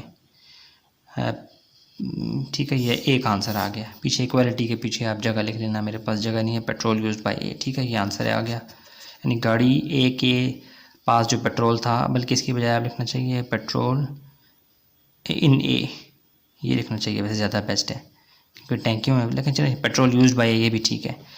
तो ये कितना बन गया, 1064.42 लीटर पेट्रोल था किसके पास, A के पास, A गाड़ी के पास। आगे चलें B के पास। B का ऐसा कितना बनता है उसने बुक में ही बताया हुआ, वो कितना 11। तो B का ऐसा कितना बनता है, 11 divided by 33 multiply by total amount. तो ये 11 को पहले मल्टीप्लाई करवाएं ऊपर वाले के साथ, फिर नीचे से डिवाइड। तो 11 मल्टीप्लाई बाय 5018 आ जाएगा 55,198 डिवाइडेड बाय 33। तो ये आ जाएगा जी 55,198 डिवाइडेड बाय 33, ये आ जाएगा जी 1672.66। आगे जाने की ज़रूरत नहीं है। तो ये आपका B का आंसर आ गया। यानी गाड़ी B के अंदर कितने लीटर्स हैं, 1672.66। आगे C के पास चलें। C का कितना हिस्सा है जी, C का ज़्यादा हिस्सा बनेगा 15 divided by 33 multiply by this one. तो पहले मैं ऊपर वालों को मल्टीप्लाई करवाऊँगा जानबूझ के, ताकि आपका आंसर ज़्यादा एक्यूरेट आए। तो ये बन जाएगा 15 मल्टीप्लाई बाय 5018, ठीक है, ये आ जाएगा 75270 डिवाइडेड बाय 33 इक्वालिटी। तो ये क्या आ जाएगा 75270 डिवाइडेड बाय 3 आ जाएगा 2280.90, ठीक है। ये पेट्रोल फॉर C, ये लीटर्स में है तो ये भी लीटर्स में। समझ आ गई, ये आसान था काफ़ी। दोबारा रिपीट करता हूँ एक दफ़ा कि 5018 लीटर पेट्रोल यूज़ हुआ था। तो गाड़ी A, B और C के पास पेट्रोल की जो मिकदार बन रही थी वो कितने से थे, 7:11:15। सम ऑफ रेशो क्या ये आ गया। यानी इसमें से अगर इसके हम टोटल इसे करें 33, 5018 लीटर के 33 बराबर हिस्से करें, उनमें से 7 हिस्से किसके थे, गाड़ी A के, 11 हिस्से गाड़ी B के और 15 हिस्से गाड़ी C के। ये सारा जो मेथड है इसको हम शॉर्ट कर रहे हैं मैथ के ज़रिए से। और कैसे, पेट्रोल यूज बाय A क्या हो जाएगा 7 divided by sum of ratio multiply by total amount of litres, petrol की लीटर्स वो मल्टीप्लाई डिवाइड के आंसर आ गया। सेम B का ऐसा कितना बनता था 11 divided by sum of ratio multiply by total amount multiply divide के आंसर आ गया। C का कितना बनता है 15 मल्टीप्लाई बाय 15 उसका हिस्सा बनता था divided by 33 multiply by total amount multiply divide के आंसर आ गया। ईजी है यार ये बहुत, क्वेश्चन एक दफ़ा आप स्क्रीन में देख लें, सारे का सारा आ गया। अब देखते हैं लास्ट क्वेश्चन। अच्छा जी, लास्ट पार्ट है, क्वेश्चन नंबर 9 है। ये सवाल थोड़ा सा लंबा है देखने में लेकिन आसान है। वो कह रहा जी कासम में उसकी प्रॉपर्टी कितनी है जी, 35,90,000 रुपये। वो चाहता है कि अपनी इस प्रॉपर्टी को तकसीम करके जाए अपने 3 बच्चों और 2 बच्चियों में, यानी 3 लड़के और 2 लड़कियां। टोटल कितने बच्चे हैं उसके? 5। तो वो इन 3 बच्चों और 2 बच्चियों में अपना हिस्सा तकसीम करके जाना चाहता है। चूँकि कासिम एक मुसलमान है और मुसलमानों के अंदर जो प्रॉपर्टी की तकसीम होती है, विरासत की तकसीम, उसका एक कायदा कानून है। कैसे? उसमें ये होता है कि एक लड़के को 2 हिस्से मिलते हैं, लड़की को 1 हिस्सा मिलता है। यानी अगर एक लड़का है तो और एक लड़की है तो लड़के को 2 घर मिलेंगे, लड़की को 1 घर मिलेगा। यानी लड़की की निस्बत लड़के की निस्बत लड़की को आधा मिलता है। समझ आ गई? अगर लड़के को 4 लाख मिल रहे हैं तो 4 का आधा कितना होता है? 2 लाख। तो लड़की को 2 लाख मिलेगा। क्यों? क्योंकि आगे उसकी शादी होती है, लड़की की हस्बैंड से भी उसको मिल जाता है या वहाँ से भी इसका खाता पूरा हो जाता है। इसलिए ये एक बिल्कुल नेचुरल तकसीम है। तो ये थोड़ा सा ट्रिकी क्वेश्चन है, थोड़ा सा एक स्टेप थोड़ा सा आपको डिफरेंट लगेगा, लेकिन वो मैंने स्टेप्स कर लिए हैं, मैं आपको दिखाता हूँ। समझ आ गई? 35,90,000 रुपया आपने 3 लड़कों और 2 लड़कियों में तकसीम करना है। लेकिन अगेन शरिया क्या कहती है कि एक लड़का और एक लड़की के दरमियान जो रेशो होगी वो 2:1। इससे क्या पता लगा कि एक तरह से हमारे पास रेशो बदल रही है। How much money will boys and girls receive, total लड़कों और टोटल लड़कियों की कितनी अमाउंट बनेगी। सवाल को एक दफ़ा देख लें, जब आप सोल्यूशन में से गुजरेंगे आपको काफ़ी सारी बातें समझ आ जाएंगी। प्रॉपर्टी तकसीम करनी है, लेकिन मसला क्या है कि एक लड़की का हिस्सा एक बनता है, लड़की का इकलौता हिस्सा होता है, लड़के का डबल होता है। इसमें थोड़ी सी आपको बात समझ के आगे जाना पड़ेगा। पेज पे जाते हैं और वहाँ पे देखते हैं। अच्छा, तो ये मैंने आपकी आसानी के लिए जो है ना पहले पेज पे कुछ स्टेप्स कर लिए हैं। क्वेश्चन आपने बुक पे देख लेना है, ठीक है? थोड़ा सा मैंने लिखा हुआ है। कासिम की प्रॉपर्टी कितनी है? 35,90,000, जो अपने 3 बच्चों और 2 बच्चियों में तकसीम करना चाहता है। अब अगेन ये अंग्रेज़ी जो है ये आप अपने पास से भी लिख सकते हैं, मैंने अपने पास से लिखी और मुख्तसर की है ताकि हमें सवाल की समझ आती रहे हो क्या रहा है। टोटल प्रॉपर्टी वर्थ कितनी है जी? 35,90,000। 3 लड़के और 2 लड़कियों की जो हिस्सा बन रहा है, जो नेचुरल है, वो क्या है? लड़के कितने हैं? 3 हैं। लड़कियाँ कितनी हैं? 2। ठीक है? तो अगर लड़के और लड़कियाँ शरीयत में बराबर होते, उसने क्वेश्चन में कोई कंडीशन ना लगाई होती, तो हम लड़कों को 3 हिस्से, लड़कियों को 2 हिस्से दे के निकल जाते। लेकिन शरीयत हमें क्या कहती है? बाय शरिया 1 बॉय, एक लड़का और एक लड़की की दरमियान जो रेशो बनती है वो क्या है? 2:1। यानी अगर एक लड़का है और एक लड़की है तो लड़के को डबल मिलेगा, लड़की को हाफ मिलेगा। ये शरीयत कहती है। इस हिसाब से यहाँ पे 3 लड़कियाँ और 2 लड़कों की जो रेशो है वो भी बदल जाएगी। देखें, ये जो 3:2 है ना, ये बुक में आपको मेंशन नज़र नहीं आएगी 3:2, लेकिन ये मैंने कहाँ से निकाली है? 3 लड़के और 2 लड़कियाँ। 3 लड़के 2 लड़कियाँ, ये भी एक रेशो है ना, तो वो मैंने वहाँ पे नंबर्स की फॉर्म में लिख दी। लेकिन अगेन शरिया के एतबार से एक लड़की के डबल हिस्से होते हैं और एक लड़की के सिंगल कम हिस्सा होता है। इस बात को मैंने इसको जानबूझ के मैंने क्वेश्चन 1 कह दिया। शरिया वाली बात यहाँ पे लगा के मैंने क्वेश्चन 1 को दोबारा लाया। क्वेश्चन 1 क्या थी? 3 लड़के और 2 लड़कियाँ। अब चूँकि शरीयत कहती है एक बॉय के 2 हिस्से होते हैं, तो यहाँ पे 3 बॉय हैं तो सबका डबल डबल हो जाएगा ना, इसलिए मैंने क्या किया? 3 × 2 कर दिया। बाय शरिया के मुताबिक क्या हुआ? लड़की का हिस्सा लड़के के साथ मल्टीप्लाई हो गया, लड़की का लड़की के साथ। लड़के का हिस्सा कितना चाहिए? 2 × 3। लड़की का हिस्सा कितना है? 1 × 2।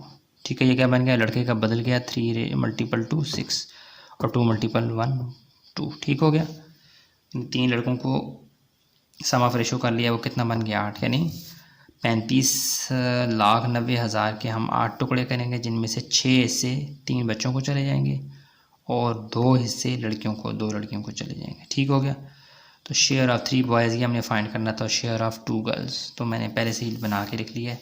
शेयर ऑफ़ 3 बॉयज़ क्या है जी? 6। 3 लड़कों का ऐसा कितना बन रहा है? शरिया का लॉ लगाने के बाद 6 divide by sum of ratio multiply by this one. Simple multiplication division है।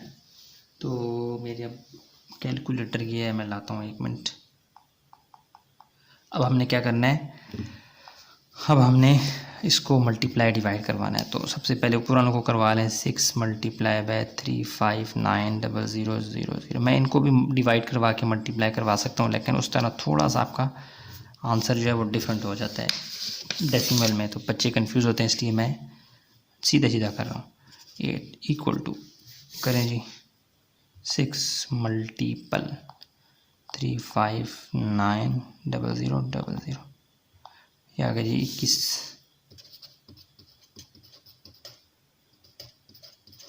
Divided by 8। तो इसको कर दें डिवाइडेड बाई 8, ये क्या आ गया 26,92,500।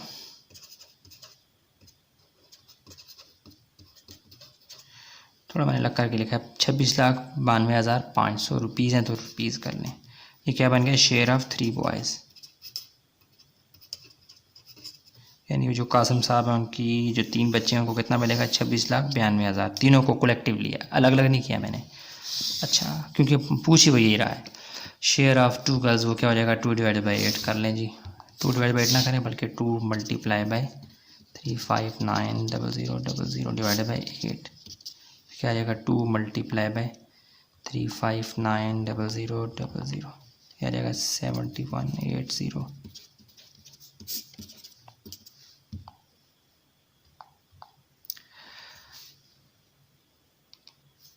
8,97,500।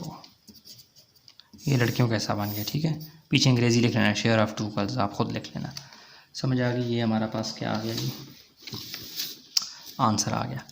अगेन रिपीट करता हूँ, कासिम था, उसके पास जो अमाउंट थी जो मरने वाला है, और उसकी 35,90,000 रुपया टोटल अमाउंट है उसके पास, वो तकसीम करना चाहता है अपने 3 बच्चों और 2 बच्चियों में।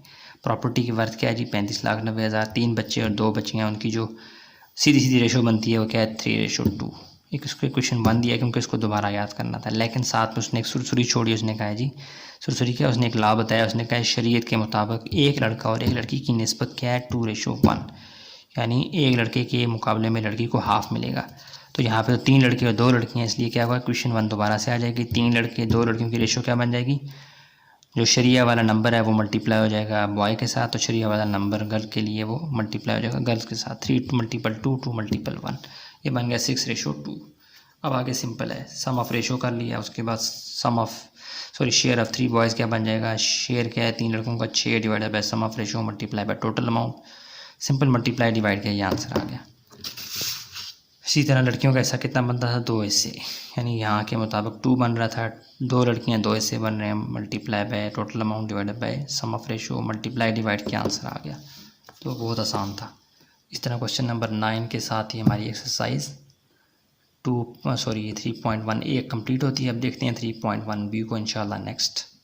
ओके, दुआ में याद रखें। अल्लाह हाफिज़।